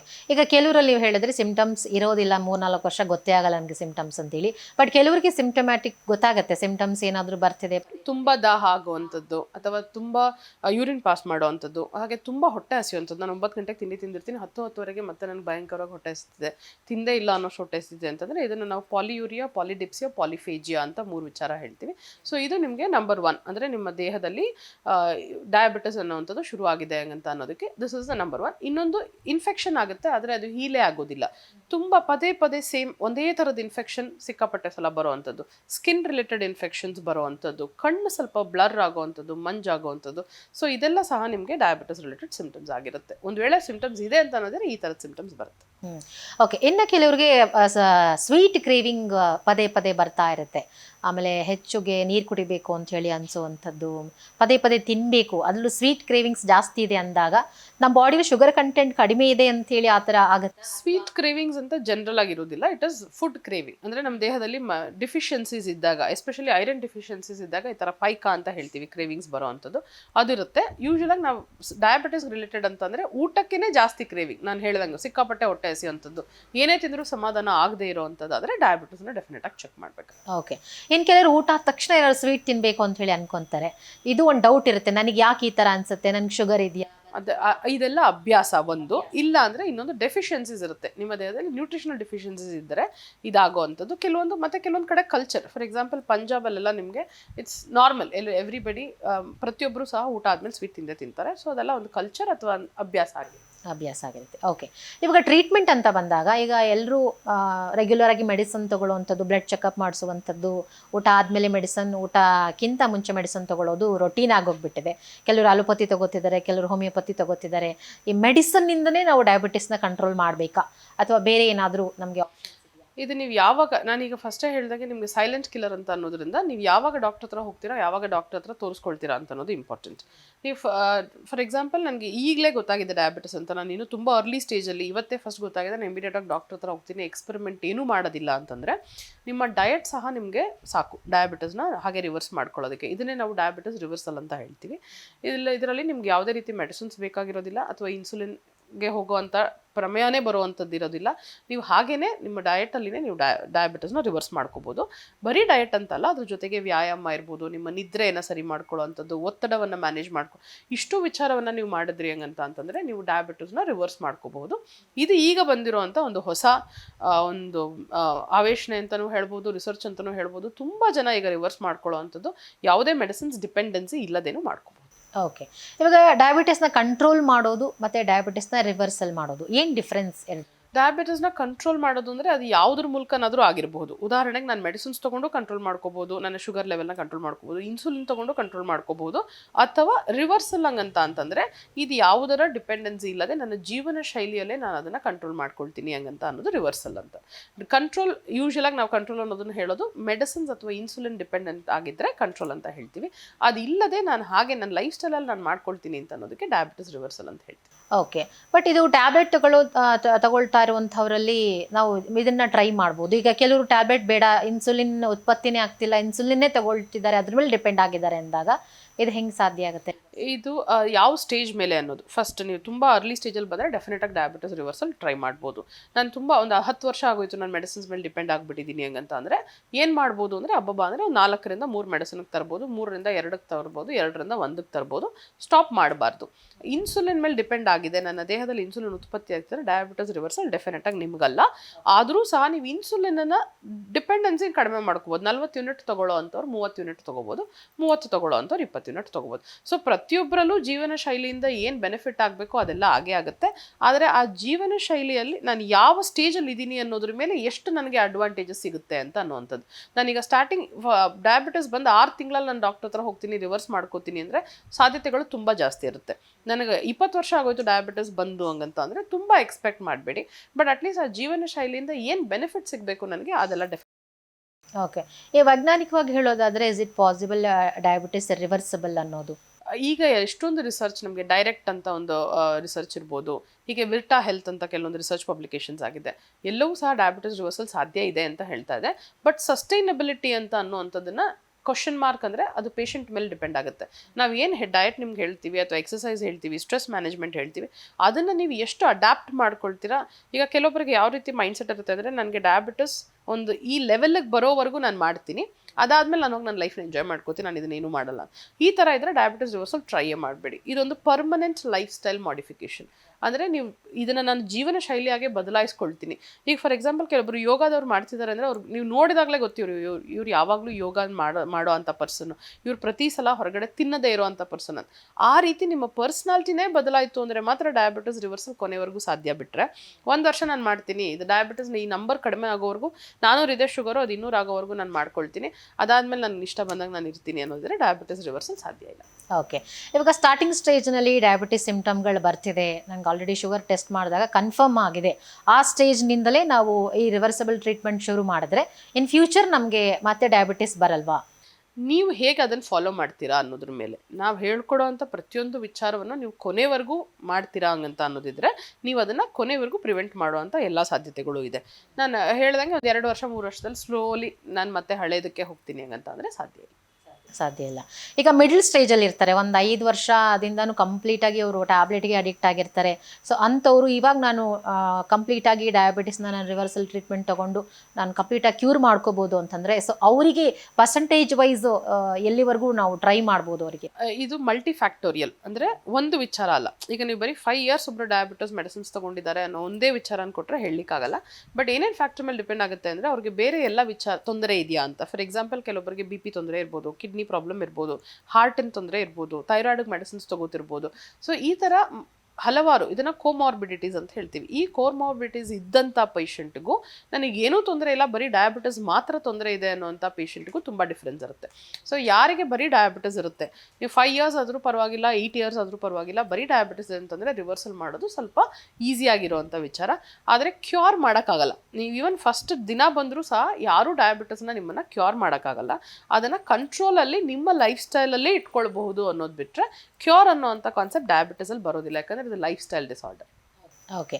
ಇವಾಗ ಒಬ್ರು ಸ್ಟಾರ್ಟ್ ಮಾಡಿದ್ದಾರೆ, ರಿವರ್ಸಬಲ್ ಟ್ರೀಟ್ಮೆಂಟ್ ಸ್ಟಾರ್ಟ್ ಮಾಡಿದ್ದಾರೆ, ಬಟ್ ಹೆಂಗೆ ಗೊತ್ತಾಗತ್ತೆ ಇದು ಕಡಿಮೆ ಆಗ್ತಿದೆ ಅಂತ? ಇದಕ್ಕೆ ನಿಮಗೆ ಕೆಲವಾರು ಟೆಸ್ಟ್ ಇರುತ್ತೆ. ಫಾರ್ ಎಕ್ಸಾಂಪಲ್ HbA1c ಅಂತ ಹೇಳ್ತೀವಿ, 3 ತಿಂಗಳ ಆವ್ರೇಜ್ ಶುಗರ್. ಈಗ ಮೊದಲೆಲ್ಲ ಬರೀ ಫಾಸ್ಟಿಂಗು ಮತ್ತು ಊಟ ಆದಮೇಲೆ ಒಂದು 1.5 hour ಆದಮೇಲೆ ಟೆಸ್ಟ್ ಮಾಡಿಸ್ತಿದ್ವಿ, ಪೋಸ್ಟ್ ಶುಗರ್ಸ್ ಅಂತ ಹೇಳ್ತೀವಿ. ಇವೆರಡೇ ಟೆಸ್ಟಲ್ಲಿ ನಾವು ಶುಗರ್ನ ಟ್ರೀಟು ಮಾಡ್ತಿದ್ವಿ, ಡಯಾಗ್ನೋಸು ಮಾಡ್ತಿದ್ವಿ. ಈಗ ರೀಸೆಂಟಾಗಿ ಒಂದು ಅರೌಂಡ್ 10-15 ಇಯರ್ಸ್ ಇಂದ ನಮಗೆ HbA1c ಅಥವಾ 3 ತಿಂಗಳ ಆವ್ರೇಜ್ ಶುಗರ್ನ ಒಂದೇ ಸಲ ಟೆಸ್ಟ್ ಮಾಡೋವಂಥದ್ದು. ಹಾಗೆ ಫಾಸ್ಟಿಂಗ್ ಇನ್ಸುಲಿನ್, ಅಂದರೆ ಫಾಸ್ಟಿಂಗ್ ಸ್ಟೇಟಲ್ಲಿ ನಿಮ್ಮ ದೇಹದಲ್ಲಿ ಇನ್ಸುಲಿನ್ ಎಷ್ಟು ಉತ್ಪತ್ತಿ ಆಗ್ತಿದೆ ಅಂತ. ಈ ಎರಡೂ ಟೆಸ್ಟನ್ನು ನಾವು ಡಯಾಬಿಟಿಸ್ ರಿವರ್ಸ್ ಮಾಡೋದಕ್ಕೆ ಮುಂಚೆ ಸಹ ಮಾಡಿಸ್ತೀವಿ, ಅಲಾಂಗ್ ವಿತ್ ನಿಮ್ಮ ಫಾಸ್ಟಿಂಗ್ ಪೋಸ್ಟ್ ಶುಗರ್ ಸಹ. ಹಾಗೆ ನೀವು ರಿವರ್ಸ್ ಆಗ್ತಾ ಇದೆ, ಫಾರ್ ಎಕ್ಸಾಂಪಲ್ ನೀವು ನಿಮ್ಮ ರಿವರ್ಸಲ್ ಜರ್ನಿಲಿ ಇದ್ದೀರಾ, ಡಯಟ್ ಮಾಡ್ತಿದ್ದೀರಾ, ಎಕ್ಸಸೈಸ್ ಮಾಡ್ತಿದ್ದೀರಾ, ನಿಮ್ಮ ಸ್ಟ್ರೆಸ್ ಮ್ಯಾನೇಜ್ ಮಾಡಲಿಕ್ಕೆ ಏನೇನು ಬೇಕೋ ಅದನ್ನೆಲ್ಲ ಮಾಡ್ತಿದ್ದೀರಾ, ನಿದ್ರೆ ಸರಿ ಆಗ್ತಿದೆ ಅಂತ ಆದರೆ ಅದಾಗಿ ಒಂದು 3 ತಿಂಗಳಿಗೆ, ಅದಾಗಿ ಒಂದು 6 ತಿಂಗಳಿಗೆ ಈ ಎಲ್ಲ ಟೆಸ್ಟನ್ನು ಮಾಡಿಸಿದ್ರೆ ನಿಮ್ಗೆ ಎಷ್ಟು ಕಡಿಮೆ ಆಗಿದೆ ಅಂತ ಅನ್ನೋದನ್ನು ಈಸಿಯಾಗಿ ತಿಳ್ಕೊಬೋದು. Yes ma'am. ಈಗ ಇನ್ಸುಲಿನ್ ರೆಸಿಸ್ಟೆನ್ಸ್ ಅಂದರೆ ಏನು ಮ್ಯಾಮ್ ನಿಜವಾಗಿಯೂ? ಇನ್ಸುಲಿನ್ ರೆಸಿಸ್ಟೆನ್ಸ್ ಅಂತ ಅಂದರೆ ನಿಮ್ಮ ದೇಹದಲ್ಲಿ ಉತ್ಪತ್ತಿ ಆಗ್ತಿರುವಂಥ ಇನ್ಸುಲಿನ್ಗೆ ಅದಕ್ಕೆ ಪ್ರಮಾಣಕ್ಕಿಂತ ಹೆಚ್ಚಾಗಿ ಕೆಲಸ ಕೊಡೋ ಅಂಥದ್ದು. ತುಂಬ ಸುಲಭವಾಗಿ ಹೇಳಬೇಕಂದ್ರೆ ಅಂದರೆ ನನ್ನ ಲಿವರ್ಗೆ ಇಂತಿಷ್ಟೇ ಗ್ಲೂಕೋಸ್ನ ಒಂದು ಗಂಟೆಗೆ ನನ್ನ ಕೈಲಿ ಡೈಜೆಸ್ಟ್ ಮಾಡ್ಕೊಳ್ಳೋಕೆ ಸಾಧ್ಯ ಅಂತ ಒಂದಿರುತ್ತೆ. ಅದನ್ನು ಮೀರಿ ನಾನು ಯಾವಾಗ ಸಿಕ್ಕಾಪಟ್ಟೆ ಅದಕ್ಕೆ ಬರ್ಡನ್ ಕೊಟ್ಟಾಗ ನಿಮ್ಮ ದೇಹದಲ್ಲಿರೋ ಇಂಥ ಇನ್ಸುಲಿನ್ನು ಕೆಲಸ ಮಾಡೋದನ್ನು ಕಡಿಮೆ ಮಾಡುತ್ತೆ ಅಥವಾ ಎಫಿಷಿಯೆಂಟಾಗಿ ಮಾಡೋದಿಲ್ಲ. ಇದನ್ನು ನಾವು ಇನ್ಸುಲಿನ್ ರೆಸಿಸ್ಟೆನ್ಸ್ ಅಂತ ಹೇಳ್ತೀವಿ. ಅಂದರೆ ಹೋಗ್ತಾ ಹೋಗ್ತಾ ಈ ಟೈಪ್ 2 ಡಯಾಬಿಟಿಸ್ ಫಾರ್ ಎಕ್ಸಾಂಪಲ್, ಇವರಿಗೆ ತುಂಬ ಜಾಸ್ತಿ ಇನ್ಸುಲಿನ್, ರೆಗ್ಯುಲರ್ ಅವ್ರಿಗಿಂತ ಜಾಸ್ತಿ ಇನ್ಸುಲಿನ್ ಉತ್ಪತ್ತಿ ಆಗುತ್ತೆ, ಆದರೆ ಅದು ಕೆಲಸ ಮಾಡುವಂಥದ್ದು ಕಡಿಮೆ ಆಗುತ್ತೆ. ಇದನ್ನು ನಾವು ಇನ್ಸುಲಿನ್ ರೆಸಿಸ್ಟೆನ್ಸ್ ಅಂತ ಹೇಳ್ತೀವಿ. ಈ ಡಯಾಬಿಟಿಸ್ ರಿವರ್ಸಲಲ್ಲಿ ಸಹ ನಾವು ಇನ್ಸುಲಿನ್ ರೆಸಿಸ್ಟೆನ್ಸ್ ಅಂತ ಅವ್ರನ್ನ ಇನ್ಸುಲಿನ್ ಸೆನ್ಸಿಟಿವ್ ಮಾಡೋ ಅಂಥದ್ದೇ ಒಂದು ಉದ್ದೇಶ ಆಗಿರುತ್ತೆ. ಓಕೆ. ಇವಾಗ ಟೈಪ್ 1 ಮತ್ತು ಟೈಪ್ 2 ಡಯಾಬಿಟಿಸ್ ಇರೋದ್ರಿಂದ ಸೊ ಯಾರಲ್ಲಿ ಈ ಡಯಾಬಿಟಿಸ್ ರಿವರ್ಸಲ್ ಅನ್ನೋದು ಹೆಚ್ಚು ಕೆಲಸ ಮಾಡುತ್ತೆ? ಕೆಲಸನೇ ಮಾಡಲ್ಲ ಟೈಪ್ 1 ಅಲ್ಲಿ, ಬಿಕಾಸ್ ಅವ್ರಿಗೆ ಇನ್ಸುಲಿನ್ ಉತ್ಪತ್ತಿ ಆಗೋದಿಲ್ಲ ಅಂತಂದ್ರೆ ನಾವು ಅವ್ರನ್ನ ರಿವರ್ಸಲ್ ಮಾಡ್ಲಿಕ್ಕೆ ಸಾಧ್ಯ ಇರಲಿಲ್ಲ. ಬಟ್ ಅವರಿಗೆ ಡಯಟ್ ಅಥವಾ ಲೈಫ್ ಸ್ಟೈಲ್ ಮಾಡಿಫಿಕೇಶನ್ಸ್ ಮಾಡಿ ಇನ್ಸುಲಿನ್ ಡಿಪೆಂಡೆನ್ಸಿಯನ್ನು ಕಡಿಮೆ ಮಾಡ್ಬೋದು. ನಾನು ಆಗಲೇ ಹೇಳಿದಾಗ 40 ಯೂನಿಟಿಂದ 30 ಯೂನಿಟ್ಗೆ ತೊಗೊಂಡು ಬರುವಂಥ ಕೆಲಸ ಟೈಪ್ 1 ಅಲ್ಲಿ ಮಾಡ್ಬೋದು. ಬಿಟ್ಟರೆ ಟೈಪ್ 1 ಡಯಾಬಿಟಿಸ್ ರಿವರ್ಸಲ್ಗೆ ಸಾಧ್ಯ ಇಲ್ಲ, ಮಾಡಲೂಬಾರ್ದು. ಹಾಗೆ ಪ್ರೆಗ್ನೆನ್ಸಿ ಟೈಮಲ್ಲಿ ನಾನು ಬರೀ ಡಯಟ್ ಮಾಡ್ತೀನಿ ಅಂತ ಮಾಡಬಾರ್ದು. ಇವೆರಡು ತುಂಬ ಇಂಪಾರ್ಟೆಂಟ್. ಅಂದರೆ ಇವರಿಬ್ಬರು ಪ್ಲಸ್ ನನಗೇನೋ ಕಿಡ್ನಿ ಆಲ್ರೆಡಿ ತೊಂದರೆ ಇದೆ, ಹಾರ್ಟ್ ತೊಂದರೆ ಇದೆ, ಮೆಡಿಸಿನ್ಸ್ ನಾನು ತಗೋತಾ ಇದ್ದೀನಿ ಹೆಂಗಂತ ಅಂದರೆ ಇವರು ಸಹ ಮೆಡಿಸಿನ್ಸ್ನ ಬಿಟ್ಟಿರ್ತೀನಿ, ಡಯಾಬಿಟಿಸ್ ಮೆಡಿಸಿನ್ ಸ್ಟಾಪ್ ಮಾಡಿಬಿಡ್ತೀನಿ, 1 ತಿಂಗಳು ಡಯಟ್ ಮಾಡ್ತೀನಿ, 3 ತಿಂಗಳು ಡಯಟ್ ಮಾಡ್ತೀನಿ, ಇದನ್ನೆಲ್ಲ ಮಾಡ್ಲಿಕ್ಕೆ ಹೋಗಬಾರ್ದು. ಯಾಕಂದರೆ ನಿಮಗೆ ಕೊಡೋವಂಥ ಮೆಡಿಸಿನ್ಸಿಂದ ನಿಮಗೆ ಹಾರ್ಟಿಗೂ ಒಳ್ಳೇದಿರುತ್ತೆ, ಕಿಡ್ನಿಗೂ ಒಳ್ಳೇದಿರುತ್ತೆ, ಅದನ್ನೆಲ್ಲ ನೋಡಿ ಡಾಕ್ಟರ್ಸ್ ಕೊಟ್ಟಿರ್ತಾರೆ. ಸೊ ಈ ಥರದವ್ರು 3 ವಿಚಾರ, ಒಂದು ಟೈಪ್ 1 ಇದ್ದರೆ, ಇನ್ನೊಂದು ಪ್ರೆಗ್ನೆಂಟ್ ಆಗಿದ್ದರೆ, ಅಥವಾ 3ನೇದು ನಿಮಗೆ ಬೇರೆ ಸೀರಿಯಸ್ ಪ್ರಾಬ್ಲಮ್ಸ್ ಇತ್ತು ಅಂತಂದರೆ ಡಯಾಬಿಟಿಸ್ ರಿವರ್ಸಲ್ ಮಾಡಬಾರ್ದು. ಓಕೆ. ಈಗ ಡಯಾಬಿಟಿಸ್ ರಿವರ್ಸಲ್ ಸ್ಟಾರ್ಟ್ ಮಾಡಿದಾಗ ಸೊ ಫಸ್ಟ್ ಯಾವ ಥರ ಗೈಡೆನ್ಸ್ ಇರುತ್ತೆ, ಅಂದರೆ ಪ್ರೊಸೀಜರ್ ಹೇಗಿರುತ್ತೆ? ನಿಮಗೆ ಡಯಾಬಿಟಿಸ್ ರಿವರ್ಸಲ್ ಯಾರಿಗೋ ಒಬ್ಬರಿಗೆ ಬೇಕು, ನನಗೆ ಡಯಾಬಿಟಿಸ್ ಇದೆ, ನಾನು ಡಯಾಬಿಟಿಸ್ ರಿವರ್ಸಲ್ ಮಾಡಬೇಕು ಅಂತ ಸ್ಟಾರ್ಟ್ ಮಾಡಬೇಕಾದ್ರೆ ಫಸ್ಟ್ ನಿಮಗೆ ಎಲಿಜಿಬಿಲಿಟಿಯನ್ನು ನೋಡಬೇಕು. ಎಲಿಜಿಬಿಲಿಟಿ ಅಂತಂದರೆ ಮೆಡಿಕಲ್ ಎಲಿಜಿಬಿಲಿಟಿ. ಫಸ್ಟ್ ನನಗೆ ಹೇಳ್ದಂಗೆ BP ಇದೆಯಾ ಅಥವಾ ಹಾರ್ಟ್ ಪ್ರಾಬ್ಲಮ್ ಇದೆಯಾ, ಕಿಡ್ನಿ ಪ್ರಾಬ್ಲಮ್, ಇದೆಲ್ಲ ಫಸ್ಟ್ ನಿಮಗೆ ಚೆಕ್ ಆಗಿ ಏನೂ ತೊಂದರೆ ಇಲ್ಲ, ಡಯಾಬಿಟಿಸ್ ಇದೆ ಅಂತ ಆದರೆ ಮೆಡಿಕಲ್ ಎಲಿಜಿಬಿಲಿಟಿ ಆಗುತ್ತೆ. ನೆಕ್ಸ್ಟ್ ಅದಾದಮೇಲೆ ಲೈಫ್ ಸ್ಟೈಲ್ ಎಲಿಜಿಬಿಲಿಟಿ. ನಿಮಗೆ ನಾವು ಹೇಳೋ ಅಂಥ ಎಲ್ಲ ವಿಚಾರಗಳನ್ನು ಮಾಡಲಿಕ್ಕೆ ಸಾಧ್ಯ ಇದೆಯಾ ಇಲ್ವಾ. ಫಾರ್ ಎಕ್ಸಾಂಪಲ್ ಯಾರೋ ಒಬ್ಬರು 2 ಗಂಟೆಗೆ ರಾತ್ರಿ 2 ಗಂಟೆಗೆ ಮನೆಗೆ ಬರೋ ಅಂಥವ್ರಿಗೆ ಸೇಮ್ ಡಯಟ್ ಕೊಡಲಿಕ್ಕಾಗಲ್ಲ, ಮಧ್ಯಾಹ್ನ 2 ಗಂಟೆಗೆ ಮನೆಗೆ ಬರೋರಿಗೆ ಸೇಮ್ ಡಯಟ್ ಕೊಡಲಿಕ್ಕಾಗಲ್ಲ. ಸೊ ಈ ಥರ ಡಿಫ್ರೆನ್ಸಸಲ್ಲಿ ನಿಮಗೆ ಫುಡ್ ಪ್ರಿಫರೆನ್ಸಸ್ ಇರ್ಬೋದು, ಅಥವಾ ನಾವು ಹೇಳೋ ಅಂಥ ಫಿಸಿಕಲ್ ಆ್ಯಕ್ಟಿವಿಟಿ ಮಾಡಲಿಕ್ಕೆ ಟೈಮ್ ಇದೆಯಾ, ಸ್ಪೇಸ್ ಇದೆಯಾ, ಅಫೋರ್ಡಬಿಲಿಟಿ ಸಾಧ್ಯ ಇದೆಯಾ, ಹಾಗೆ ನಿಮಗೆ ನಿದ್ರೆ ಸರಿಯಾಗುವಂಥ ಒಂದು ವರ್ಕ್ ಇದೆಯಾ ನಿಮಗೆ, ಈ ಥರ ಹಲವಾರು ವಿಚಾರಗಳನ್ನು ಲೈಫ್ ಸ್ಟೈಲ್ ಎಲಿಜಿಬಿಲಿಟಿ ಅಂತ ಹೇಳ್ತೀವಿ. So medical eligibility first criteria. ಅದಾದಮೇಲೆ ಲೈಫ್ ಸ್ಟೈಲಲ್ಲೂ ನಿಮಗೆ ಸಾಧ್ಯ ಇದೆಯಾ ಇಲ್ವಾ ಅಂತ ನೋಡಿ, ಅದಾದ ನಂತರ ನಿಮಗೆ ಒಂದು ಪರ್ಸನಲೈಸ್ಡ್ ಪ್ಲ್ಯಾನ್ ಅಂತ ಮಾಡಬೇಕಾಗುತ್ತೆ. ಅಂದರೆ ನಿಮ್ಮ ಫುಡ್ಗೆ ತಕ್ಕಂತೆ, ಫಾರ್ ಎಕ್ಸಾಂಪಲ್ ನಾರ್ತ್ ಇಂಡಿಯನ್ಗೂ ಸೌತ್ ಇಂಡಿಯನ್ಗೂ ಒಂದೇ ಡಯಟ್ ಕೊಡಲಿಕ್ಕಾಗಲ್ಲ, ಅಥವಾ ಒಬ್ಬರಿಗೆ ಯೋಗ ಇಷ್ಟ, ಇನ್ನೊಬ್ಬರಿಗೆ ಜಿಮ್ ಇಷ್ಟ ಅಂದರೆ ಇಬ್ಬರಿಗೂ ಸಹ ನಾನು ಒಂದೇ ನೀವು ಫಿಸಿಕಲ್ ಆ್ಯಕ್ಟಿವಿಟಿ ಮಾಡಬೇಕು ಅಂತ ಹೇಳಲಿಕ್ಕಾಗಲ್ಲ. ಅಥವಾ ಇನ್ಯಾರೋ ಒಬ್ಬರು ನೈಟ್ ವರ್ಕ್ ಮಾಡೋ ಅಂಥವರೇ ಇರ್ತಾರೆ, ನನಗೆ 2 ಗಂಟೆವರೆಗೂ ನಂಗೆ ಪ್ರೊಡಕ್ಟಿವ್ ಆಗಿ ನಾನು ಕೆಲಸ ಮಾಡ್ತೀನಿ ಅಂತ, ಅಥವಾ ಇನ್ಯಾರೋ ಒಬ್ಬರು ನಾನು ಬೆಳಗ್ಗೆ 5 ಗಂಟೆಗೆ ಎದ್ದೇಳ್ತೀನಿ ಅಂತ ಹೇಳೋ ಅಂಥವ್ರು. ಸೊ ನಿಮ್ಮ ಒಂದು ಜೀವನ ಶೈಲಿಗೆ ತಕ್ಕಂತೆ, ನಿಮ್ಮ ಪ್ರವೃತ್ತಿಗೆ ತಕ್ಕಂತೆ ಒಂದು ಪ್ಲ್ಯಾನ್ನ ಕ್ರಿಯೇಟ್ ಮಾಡಿ, ಅದಾಗಿ ತಿಂಗಳಿಗೆ ಅವ್ರನ್ನ ಕರೆದು ನೀವು ಅವ್ರ ಪ್ರೋಗ್ರೆಸ್ ಯಾವ ಥರ ಇದೆ ಅಂತ ನೋಡಿಕೊಂಡು ನಾವು ಅವ್ರಿಗೆ ಫರ್ದರ್ ಗೈಡೆನ್ಸ್ ಕೊಡಬೇಕಾಗುತ್ತೆ. ಓಕೆ. ಅಂದರೆ ಪ್ರತಿದಿನದ ಡಯಟ್ ಚಾರ್ಟಲ್ಲಿ ಸೊ ಡಿಫ್ರೆನ್ಸ್ ಇರುತ್ತಾ ಹೇಗೆ? ಹೌದು, ಸ್ವಲ್ಪ ಅಂದರೆ ವಿಸ್ತಾರವಾಗಿ ಹೇಳಬೇಕು ಅಂತಂದರೆ ಪ್ಲಾನ್ ನಿಮಗೆ ಸ್ಮಾಲ್ ಚೇಂಜಸ್ ಹ್ಯೂಜ್ ಇಂಪ್ಯಾಕ್ಟ್ ಅಂತ. ಅಂದರೆ ನಿಮಗೆ ಯಾವುದೋ ಒಂದು ಫಾರ್ ಎಕ್ಸಾಂಪಲ್ ಈಗ ಎಷ್ಟೊಂದು ಡಯಟ್ಸ್ ಬರ್ತಾ ಇದೆ ಮಾರ್ಕೆಟಲ್ಲಿ, ಕೀಟೋ ಡಯಟ್ ಅಂತ ಇದೆ, ಫ್ರೂಟ್ಸ್ ಡಯಟ್ ಅಂತ ಇದೆ, vegetarian diet, there are so many different types of diet. ಆ ಒಂದು ಡಯಟನ್ನು ಎಲ್ಲರಿಗೂ ನಾವು ಮಾಡಲಿಕ್ಕಾಗಲ್ಲ. ಅದಕ್ಕೆ ಹೇಳಿದ್ದು ನಿಮ್ಮ ಪರ್ಸ್ನಲೈಸ್ಡ್ ಆಗಿ ನೀವೇನು ತೊಗೊಳ್ತೀರಾ ಅಂತ ನೋಡಿಕೊಂಡು ತುಂಬ ಸಣ್ಣ ಚೇಂಜಸ್ಸಿಂದ ಯಾವ ಥರ ದೊಡ್ಡದಾಗಿ ಇಂಪ್ಯಾಕ್ಟ್ ಆಗಬೇಕೋ ಅದನ್ನು ಹೇಳಬೇಕೆ ಹೊರತು ಪ್ರತಿಯೊಬ್ಬರಿಗೂ ಇಂಟರ್ಮಿಟೆಂಟ್ ಫಾಸ್ಟಿಂಗು, ಪ್ರತಿಯೊಬ್ಬರಿಗೂ ಕೀಟೋ ಡಯಟು, ಪ್ರತಿಯೊಬ್ಬರಿಗೂ ವೆಜಿಟೇರಿಯನ್ ಡಯಟ್ ಅಂತ ನಾವು ಮಾಡಲಿಕ್ಕಾಗಲ್ಲ. ಈಗ ನೀವು ಹೇಳ್ದಂಗೆ ಬೇರೆ ಬೇರೆಯವ್ರಿಗೆ ಅವ್ರವ್ರದ್ದೇ ಆದಂಥ ಒಂದು ಫುಡ್ ಸ್ಟೈಲ್ ಇರುತ್ತೆ. ಸೊ ಅದನ್ನು ನೀವು ತಿಳ್ಕೊಂಡು ಅದ್ರ ಮೇಲೆ ನೀವು ಡಯಟ್ ಪ್ಲಾನ್ ಕೊಡ್ತೀರಾ. ಹಾಗಿದ್ರೆ ಮೆಡಿಸನ್ ಬೇಡವಾ? ಈಗ ಮೆಡಿಸನ್ ತೊಗೊಂಡ್ರು ಕೂಡ ಕಂಟ್ರೋಲಿಗೆ ಬರ್ತಿಲ್ಲ ಅನ್ನೋರೇ ಜಾಸ್ತಿ ಇರೋ ಈ ನಾವು ಮೆಡಿಸಿನ್ಸ್ನ ಸ್ಟಾಪ್ ಮಾಡೋದಿಲ್ಲ. ನೀವೀಗ 4 ಮೆಡಿಸಿನ್ಸ್ ತೊಗೋತಿದ್ದೀರಾ, ಆದರೂ ಡಯಾಬಿಟಿಸ್ ರಿವರ್ಸಲ್ ಮಾಡಲೇಬೇಕು ಅಂತಿದ್ದೀರಾ ಅಂತಂದರೆ ನಿಮ್ಮ 4 ಮೆಡಿಸಿನ್ಸ್ ಹಾಗೇ ಇರುತ್ತೆ, ಅದರ ಜೊತೆಗೆ ಎಲ್ಲ ಪ್ಲ್ಯಾನ್ ಇರುತ್ತೆ. ಅದಾಗಿ ಈ ಪ್ಲ್ಯಾನ್ನ ನೀವು ಸಕ್ಸಸ್ಫುಲ್ಲಾಗಿ ನಡೆಸ್ಕೊಂಡು ಹೋಗ್ತಾ ಇದ್ದೀರಾ ಹಂಗಂತ ಅಂತಂದರೆ ಈ 4ರಿಂದ ಆಟೋಮೆಟಿಕ್ಕಾಗಿ ನಾವು 3 ಮೆಡಿಸಿನ್ ಮಾಡಲಿಕ್ಕೆ ಇದು ಸಹಾಯ ಆಗುತ್ತೆ. ಹೋಗ್ತಾ 3ರಿಂದ 2 ಮಾಡ್ಬೋದು. ಬಿಟ್ಟರೆ ನೀವು ಮೆಡಿಸಿನ್ಸ್ನ ಸ್ಟಾಪ್ ಮಾಡಿ ಇದನ್ನ ಮಾಡಿ ಅಂತ ಹೇಳೋದಿಲ್ಲ. ಯಾವಾಗ ನಿಮಗೆ ಮೆಡಿಸಿನ್ಸ್ ಅವಶ್ಯಕತೆ ಇರೋದಿಲ್ಲ ಅಂದರೆ ನೀವು ಇನ್ನೂ ಮೆಡಿಸಿನ್ ಸ್ಟಾರ್ಟೇ ಮಾಡಿಲ್ಲ, ಫಸ್ಟ್ ಟೈಮ್ ಡಯಾಬಿಟಿಸ್ ಬಂದಿದೆ, ಒಂದು ಮೆಡಿಸಿನ್ ನಿಮ್ಮ ದೇಹಕ್ಕೆ ಹೋಗೇ ಇಲ್ಲ ಅಂತಂದರೆ ಆವಾಗ ನಾವು ಮೆಡಿಸಿನ್ಸ್ ಕೊಡಬೇಕಾ ಬೇಡವಾ ಅನ್ನೋವಂಥದ್ದು ನಿಮ್ಗೆ ಇರೋವಂಥ ಇತರೆ ಪ್ರಾಬ್ಲಮ್ಸ್ ಅಥವಾ ನಿಮ್ಮ HbA1c ಲೆವೆಲ್ಸ್ ಎಷ್ಟಿದೆ ಅನ್ನೋದನ್ನ ನೋಡ್ಕೊಂಡು ಡಿಸೈಡ್ ಮಾಡ್ಬೋದು. ಅಂಥ ಟೈಮಲ್ಲಿ ಸ್ಟಾರ್ಟಿಂಗಲ್ಲಿ ಫಾರ್ ಎಕ್ಸಾಂಪಲ್ HbA1c 8 ಇದೆ, 8.5 ಇದೆ, ಬೇರೆ ಏನೇನೂ ತೊಂದರೆ ಇಲ್ಲ, ಫಸ್ಟ್ ಟೈಮ್ ನನಗೆ ಬಂದಿರೋಂಥದ್ದು, ಇದುವರೆಗೂ ಮೆಡಿಸಿನ್ಸೇ ತೊಗೊಂಡಿಲ್ಲ ಅಂದರೆ ಯಾವುದೇ ಮೆಡಿಸಿನ್ ಸ್ಟಾರ್ಟ್ ಮಾಡೋ ಅಂಥ ಅವಶ್ಯಕತೆ ಇರೋದಿಲ್ಲ. ಅವ್ರಿಗೆ ನಾವು ಡಯಾಬಿಟಿಸ್ ರಿವರ್ಸಲ್ ಡೈರೆಕ್ಟಾಗಿ ಸ್ಟಾರ್ಟ್ ಮಾಡ್ಕೋಬೋದು. ಓಕೆ. ಸೊ ಇತ್ತೀಚಿನ ಒಂದು ರಿಸರ್ಚ್ ಅಂತ ಹೇಳಿದ್ರಿ ಈ ಡಯಾಬಿಟಿಸ್ ರಿವರ್ಸಲ್ ಅಂತ ಹೇಳಿ, ಸೊ ರಿಸಲ್ಟ್ ಹೆಂಗಿದೆ ಮ್ಯಾಮ್? ಅಂದರೆ ಜನರ ರೆಸ್ಪಾನ್ಸ್ ಹೆಂಗಿದೆ ಇದಕ್ಕೆ?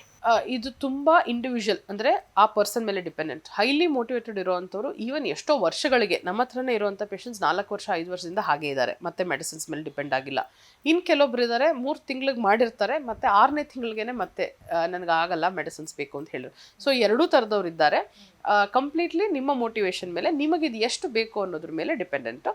ಹಲವಾರು ರಿಸರ್ಚ್ ಈಗ ಡೆಫಿನೆಟ್ಲಿ ಡಯಾಬಿಟಿಸ್ ರಿವರ್ಸಲ್ ಪಾಸಿಬಲ್ ಇದೆ ಅಂತಲೂ ಹೇಳ್ತಿದೆ. ಪ್ಲಸ್ 3 ವರ್ಷ 4 ವರ್ಷಕ್ಕಂತೂ ಡೆಫಿನೆಟ್ ಆಗಿ ಸಸ್ಟೈನ್ ಆಗ್ತಾ ಇದೆ.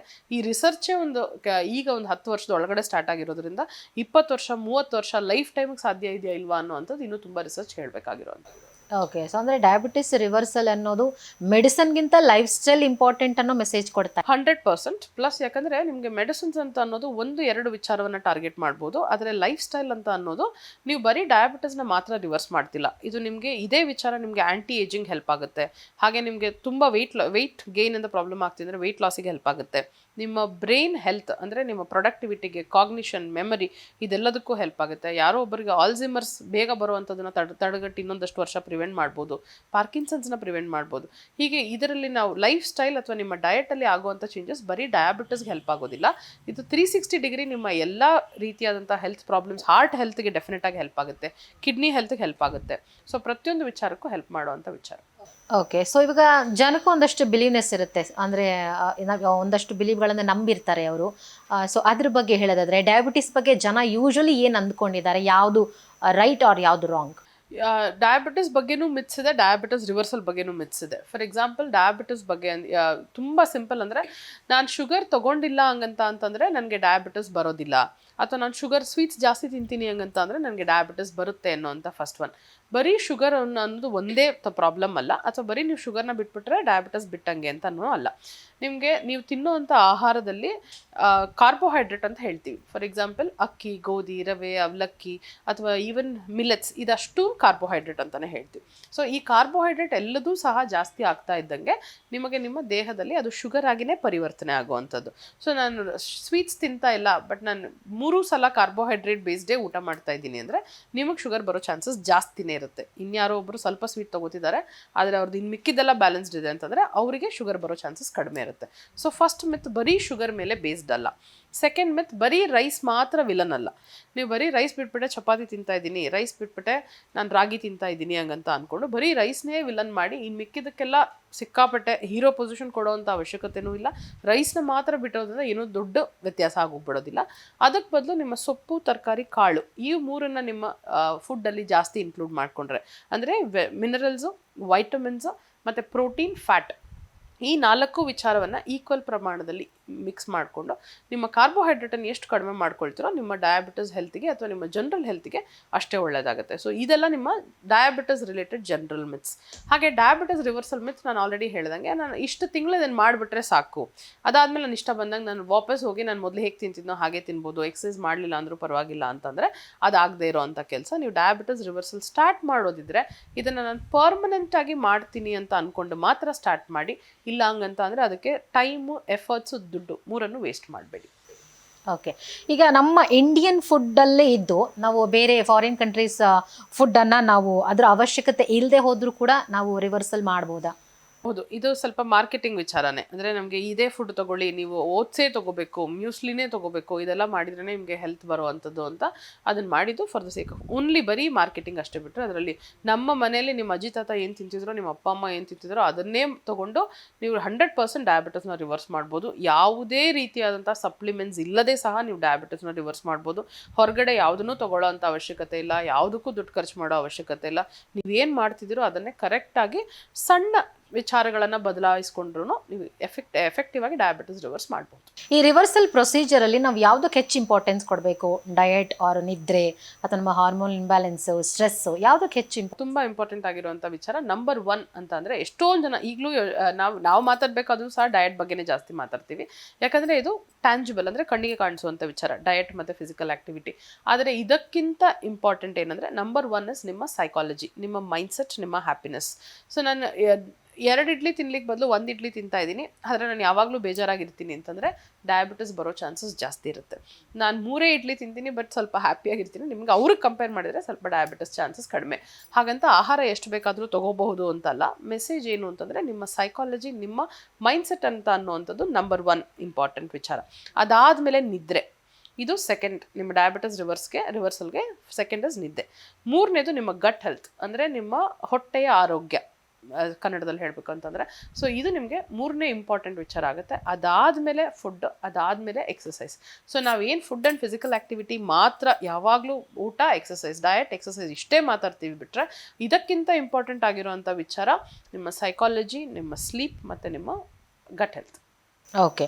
ಆಮೇಲೆ ಇವಾಗ ಮ್ಯಾಮ್ ಈಗ ರಿವರ್ಸಲ್ ಪ್ರೊಸೀಜರಲ್ಲಿ ಇರುವ ಕೆಲವೊಂದಷ್ಟು ಜನ ಮಿಸ್ಟೇಕ್ಗಳನ್ನು ಮಾಡ್ತಾರೆ. ಆ್ಯಸ್ ಅ ಡಾಕ್ಟರ್ ಇದನ್ನು ಫಾಲೋ ಮಾಡಿ ಅಂತ ಹೇಳಿದ್ರು ಕೂಡ ಕೆಲವೊಂದು ಜನ ನೆಗ್ಲಿಜೆನ್ಸಿಯಿಂದ ಮಿಸ್ಟೇಕ್ಗಳನ್ನು ಮಾಡ್ತಾರೆ. ಯಾವ ಥರದ ಮಿಸ್ಟೇಕ್ಗಳನ್ನು ಮಾಡಿದ್ರೆ ಅದು ವರ್ಕ್ ಆಗಲ್ಲ? 2-3 ವಿಚಾರಗಳನ್ನು ಯಾವತ್ತೂ ಕಂಬೈನ್ ಮಾಡಬೇಡಿ. ಫಾರ್ ಎಕ್ಸಾಂಪಲ್ ಬೇಗ ರಿವರ್ಸ್ ಆಗಬೇಕು ಅಂತ ಹೇಳ್ಬಿಟ್ಟು ಡಯಟ್ ಜೊತೆಗೆ ಇನ್ನೇನೋ ಒಂದು ಕಷಾಯ ಕೊಟ್ಟು ತಗೊಳ್ಳೋ ಅಂಥದ್ದು.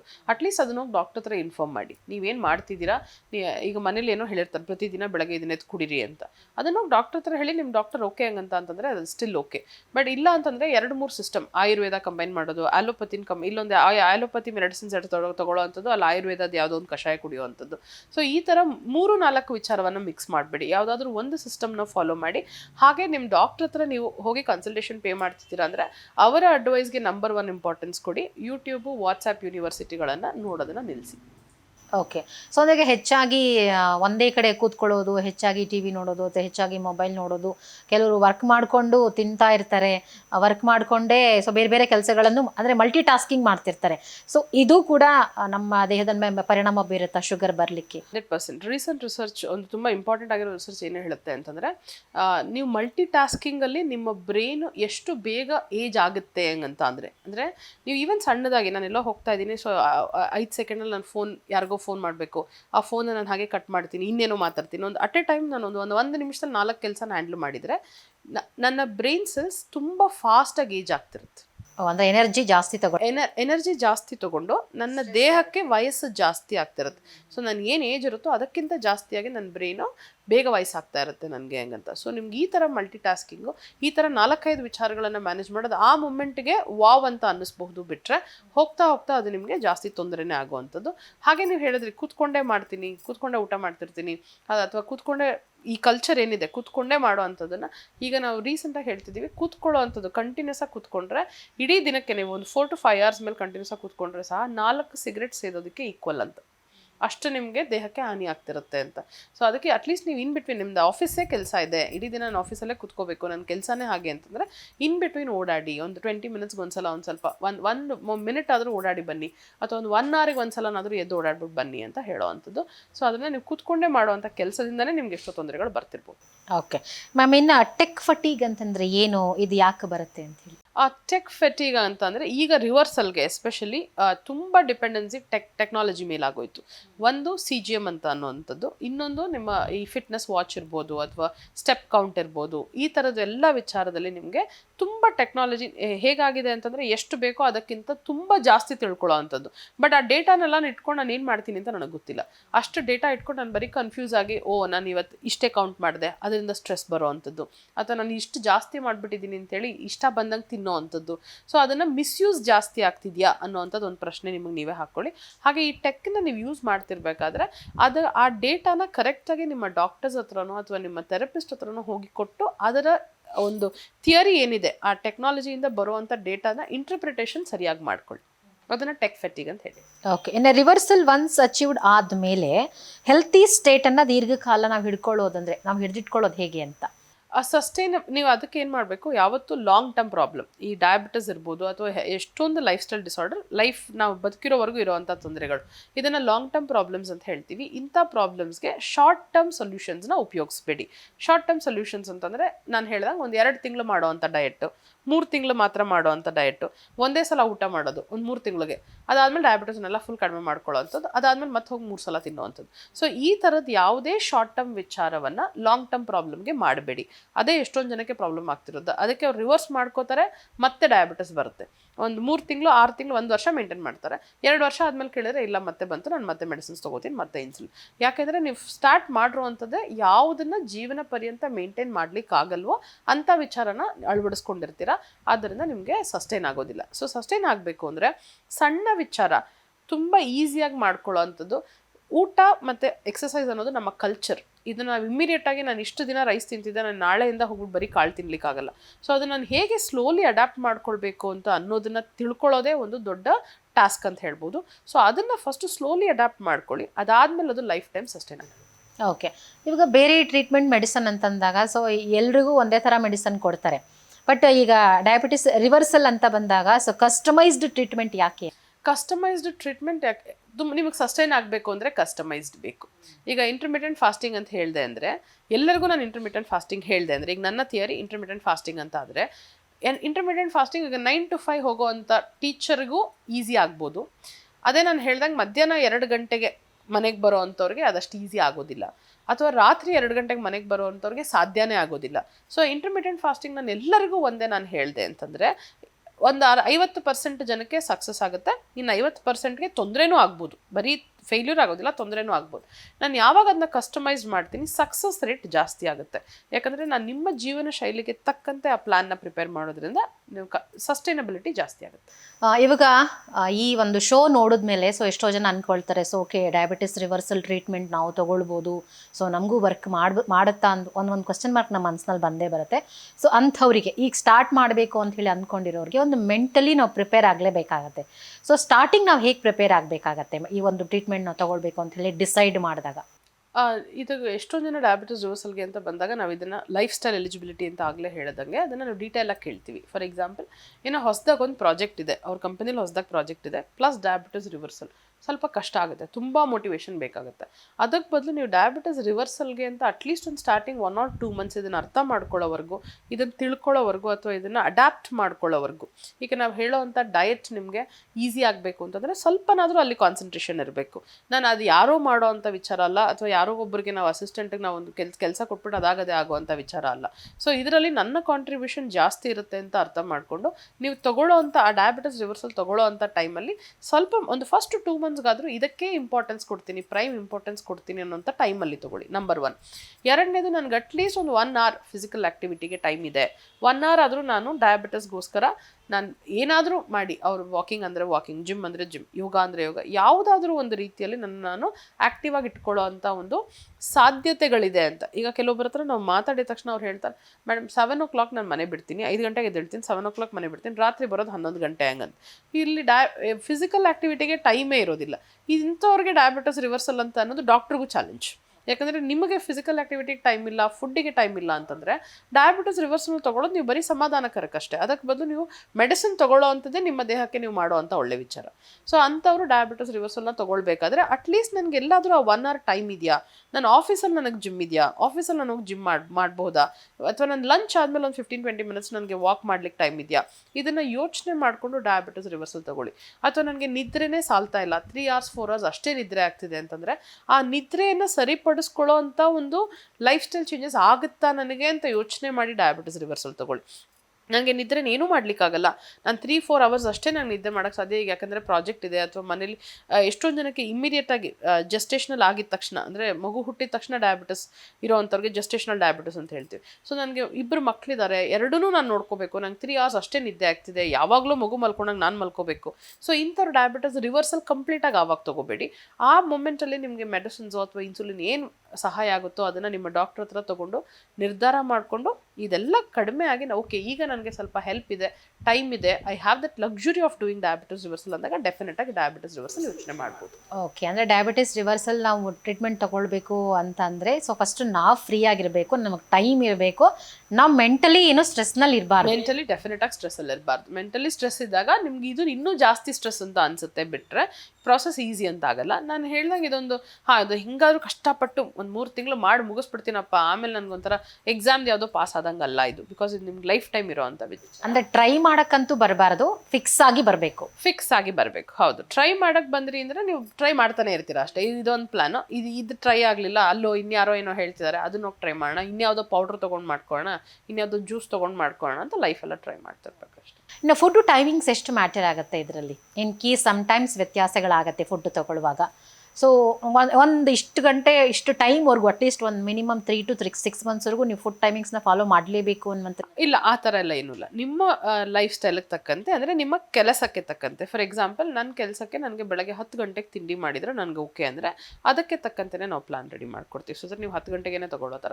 ನೆಕ್ಸ್ಟ್ ನನಗೆ ಒಂದು 2 hours 3 hours ಮೀಟಿಂಗ್ ಇರುತ್ತೆ, ನಾನು ಏನೂ ತೊಗೊಳಕ್ಕಾಗಲ್ಲ, ನಾನು ಅದು 3 hours ಅಂದರೆ ನಾವು ನಿಮ್ಗೆ ಆ 3 hoursಲ್ಲಿ ಏನೋ ಒಂದನ್ನು ಹೋಗಿ 4 ಬಾದಾಮಿ ತೊಗೊಂಡೇ ನೀವು ಬರಬೇಕು. ನೀವು ಮಧ್ಯದಲ್ಲಿ ಮೀಟಿಂಗಲ್ಲಿ ಮಧ್ಯದಲ್ಲಿ ಹೋಗ್ಬಿಟ್ಟು ಯಾವುದೋ ಯಾವುದೋ ಒಂದು ಜ್ಯೂಸ್ ಕುಡ್ಕೊಂಡು ಬರಬೇಕು ಅಂತೆಲ್ಲ ಏನೂ ಹೇಳೋದಿಲ್ಲ. ನಿಮಗೆ ಹೇಗೆ ನಿಮ್ಮ ವೃತ್ತಿಗೆ ತಕ್ಕಂತೆ ನಿಮ್ಮ ಒಂದು ಏನು ಕಂಫರ್ಟಿಗೆ ನಿಮ್ಗೇನು ಬೇಕೋ ಅದಕ್ಕೆ ತಕ್ಕಂತೆಯೇ ನಾವು ಪ್ಲ್ಯಾನ್ ರೆಡಿ ಮಾಡಿಕೊಡ್ತೀವಿ ಹೊರತು ನಿಮ್ಗೆ ಹೀಗೆ ಮಾಡಬೇಕು ಅಂತ ಹೇಳಿ ರೂಲ್ಸ್ ಹಾಕ್ಬಿಟ್ಟು ಬೆಳಗ್ಗೆ 6 ಗಂಟೆಗೆ ಇದನ್ನ ತೊಗೋಬೇಕು. ಯೂಶುವಲ್ ಡಯಟ್ ಚಾರ್ಟ್ಸ್ ನೀವು ನೋಡಿದ್ರಿ ಅಂದರೆ ಬೆಳಗ್ಗೆ 6 ಗಂಟೆಗೆ ಇದನ್ನ ತೊಗೊಳ್ಳೇಬೇಕು, ಈ ಜ್ಯೂಸ್ ತೊಗೊಳ್ಳೇಬೇಕು, ಮತ್ತು 9 ಗಂಟೆಗೆ 2 ಇಡ್ಲಿ, ಅದ್ರ ಜೊತೆಗೆ ಇನ್ನೇನೋ ಒಂದು ಸೌತೆಕಾಯಿದು ಒಂದು ಕಪ್ಪು, ಅದಾದಮೇಲೆ ಒಂದು 12 ಗಂಟೆಗೆ ಇನ್ನೊಂದೇನೋ ತೊಗೊಳ್ಳೇಬೇಕು, 2 ಗಂಟೆಗೆ ತೊಗೋಬೇಕು, 4 ಗಂಟೆ. ಸೊ ಈ ಡಯಟ್ ಚಾರ್ಟ್ಸ್ ಯಾವತ್ತೂ ವರ್ಕ್ ಆಗಲ್ಲ. ಇದೊಂಥರ ಫೇಲ್ಯೂರ್ ಪ್ಲಾನ್. ಈ ಡಯಟ್ ಚಾರ್ಟ್ ನಿಮ್ಗೆ ಕೊಡ್ತಿದ್ದಾರೆ ಅಂತಂದರೆ ನಿಮಗೂ ವರ್ಕ್ ಆಗಲ್ಲ, ಅದು ಸಸ್ಟೈನ್ ಆಗಲ್ಲ, ನೀವು ಇದೇ ಥರ ಬದುಕಲಿಕ್ಕಾಗಲ್ಲ. ಫುಡ್ ಅನ್ನೋ ಅಂಥದ್ದು ನಾವು ಟೈಮ್ ಟೇಬಲ್ ಹಾಕಿ ಹೀಗೆ ಮಾಡೋ ಅಂಥ ವಿಚಾರ ಅಲ್ಲ. ನಿಮ್ಮ ಬಾಡಿಗೆ ನಿಮಗೆ ಇರೋವಂಥ ಕನೆಕ್ಷನ್ ಇರಬೇಕು, ಅದು ನಂಬರ್ 1 ಬಿಟ್ಟರೆ ನಾನು 2 ಗಂಟೆಗೆ ನಾನು ಕ್ಲಾಕ್ ನೋಡಿಬಿಟ್ಟು ನಾನು ಇಷ್ಟೇ ಫುಡ್ ತೊಗೋಬೇಕು, ಅದಾದಮೇಲೆ ನನಗೆ ದೇಹಕ್ಕೆ ಬೇಕೋ ಬೇಡವೋ 4 ಗಂಟೆಗೆ ಇಷ್ಟೇ ತೊಗೋಬೇಕು ಅನ್ನೋದು ಯಾವತ್ತೂ ವರ್ಕ್ ಆಗದೆ ಇರೋವಂಥ ವಿಚಾರ.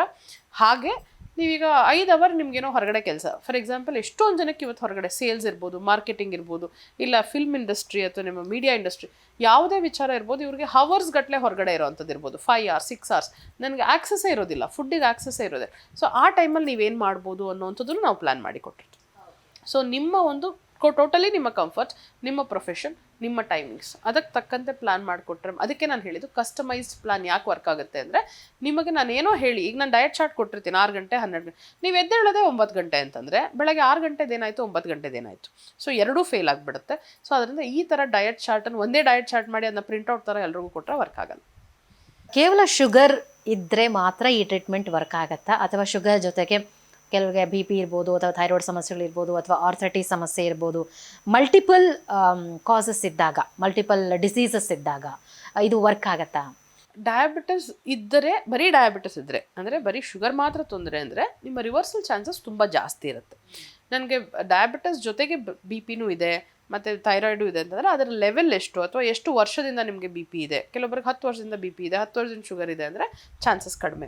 ಸೊ ಬೇರೆ ವಿಚಾರಗಳು ಎಷ್ಟು ವರ್ಷದಿಂದ ಇದೆ, ಎಷ್ಟು ಸಿವಿಯಾರಿಟಿ ಇದೆ, ಎಷ್ಟು ಮಾತ್ರೆ ತಗೋತಿದ್ದೀರಾ, ಅದನ್ನು ಈಗ ಆ ಮಾತ್ರೆ ಮೇಲೆ ನಿಮಗೆ ಎಷ್ಟು ಡಿಪೆಂಡೆನ್ಸಿ ಬಂದಿದೆ ಅಂತ ಅನ್ನೋದನ್ನ ನೋಡಿ ಡಿಸೈಡ್ ಮಾಡಬೇಕಾಗುತ್ತೆ. ಬಟ್ ಬರೀ ಶುಗರ್ ಇದೆ ಅಂತಂದಾಗ ಸ್ವಲ್ಪ ರಿವರ್ಸಲ್ ಸಾಧ್ಯತೆಗಳು ಜಾಸ್ತಿ, ಯಾಕಂದರೆ ಕೋಮಾರ್ಬಿಡಿಟೀಸ್ ಇರೋದಿಲ್ಲ. ಸೊ ಅಂದರೆ ನಿಮ್ಮ ದೇಹ ಅಷ್ಟೊಂದು ತೊಂದರೆಗಿರೋದಿಲ್ಲ. ನಾವು ಸ್ವಲ್ಪ ಡಯಟಲ್ಲಿ ಸ್ವಲ್ಪ ಟೈಮ್ ತೊಗೊಂಡು ಈಸಿಯಾಗಿ ರಿವರ್ಸ್ ಮಾಡೋ ಅಂತ ಚಾನ್ಸಸ್ ಜಾಸ್ತಿ ಇರುತ್ತೆ. ಬೇರೆ ತೊಂದರೆಗಳಿದ್ದಾಗ ಅದಕ್ಕೂ ಸಹ ಸೇರಿ ಡಯಟ್ ಮಾಡಬೇಕಾಗುತ್ತೆ, ಅದಕ್ಕೂ ಸಹ ಸೇರಿ ಏನೋ ಒಂದು ಪ್ಲ್ಯಾನ್ ಕೊಟ್ಟಾಗ, ಅದು ಫಾರ್ ಎಕ್ಸಾಂಪಲ್ ಆರ್ಥ್ರೈಟಿಸ್ ಅಂತ ಹೇಳಿದ್ರಿ, ಸೊ ಅವರಿಗೆ ಬೇರೆ ಥರದ ಎಕ್ಸಸೈಸ್ ಪ್ಲಾನ್ ಇರಬೇಕಾಗುತ್ತೆ, ಅವ್ರಿಗೆ ಇನ್ನೂ ಸ್ವಲ್ಪ ಜಾಸ್ತಿ ಎಫರ್ಟ್ಸ್ ಹಾಕಬೇಕಾಗುತ್ತೆ. ಈಗ ಬೇರೆಯವ್ರಿಗೆ ವಾಕಿಂಗ್ 1 hour ಅಂತ ಅಂದರೆ ಇವ್ರಿಗೆ ಸ್ಟ್ರೆಂಥನಿಂಗ್ ಇನ್ನು ಸ್ವಲ್ಪ ಜಾಸ್ತಿ ಟೈಮ್ ಬೇಕು, ಪ್ಲಸ್ ವಾಕಿಂಗ್ ಬೇಕು, ಅಥವಾ ಯೋಗಾನೂ ಬೇಕಾಗ್ಬೋದು. ಸೊ ನಿಮ್ಮ ಪ್ರಾಬ್ಲಮ್ಸ್ಗೆ ತಕ್ಕಂತೆ ಒಂದು ಪ್ರಾಬ್ಲಮ್ ಇದ್ದರೆ ಸ್ವಲ್ಪ ಈಸಿ, ಅದ್ರ ಜೊತೆಗೆ ಕಂಬೈನ್ಡ್ ಪ್ರಾಬ್ಲಮ್ಸ್ ಇದೆ ಹೆಂಗಂತ ಅಂತಂದರೆ ಸ್ವಲ್ಪ ನಿಮಗೆ ಡಿಲೇ ಆಗ್ಬೋದು, ಇಲ್ಲ ರಿಸಲ್ಟ್ ಅಷ್ಟು ಈಸಿಯಾಗಿ ಸಿಗದೇ ಇರಬಹುದು.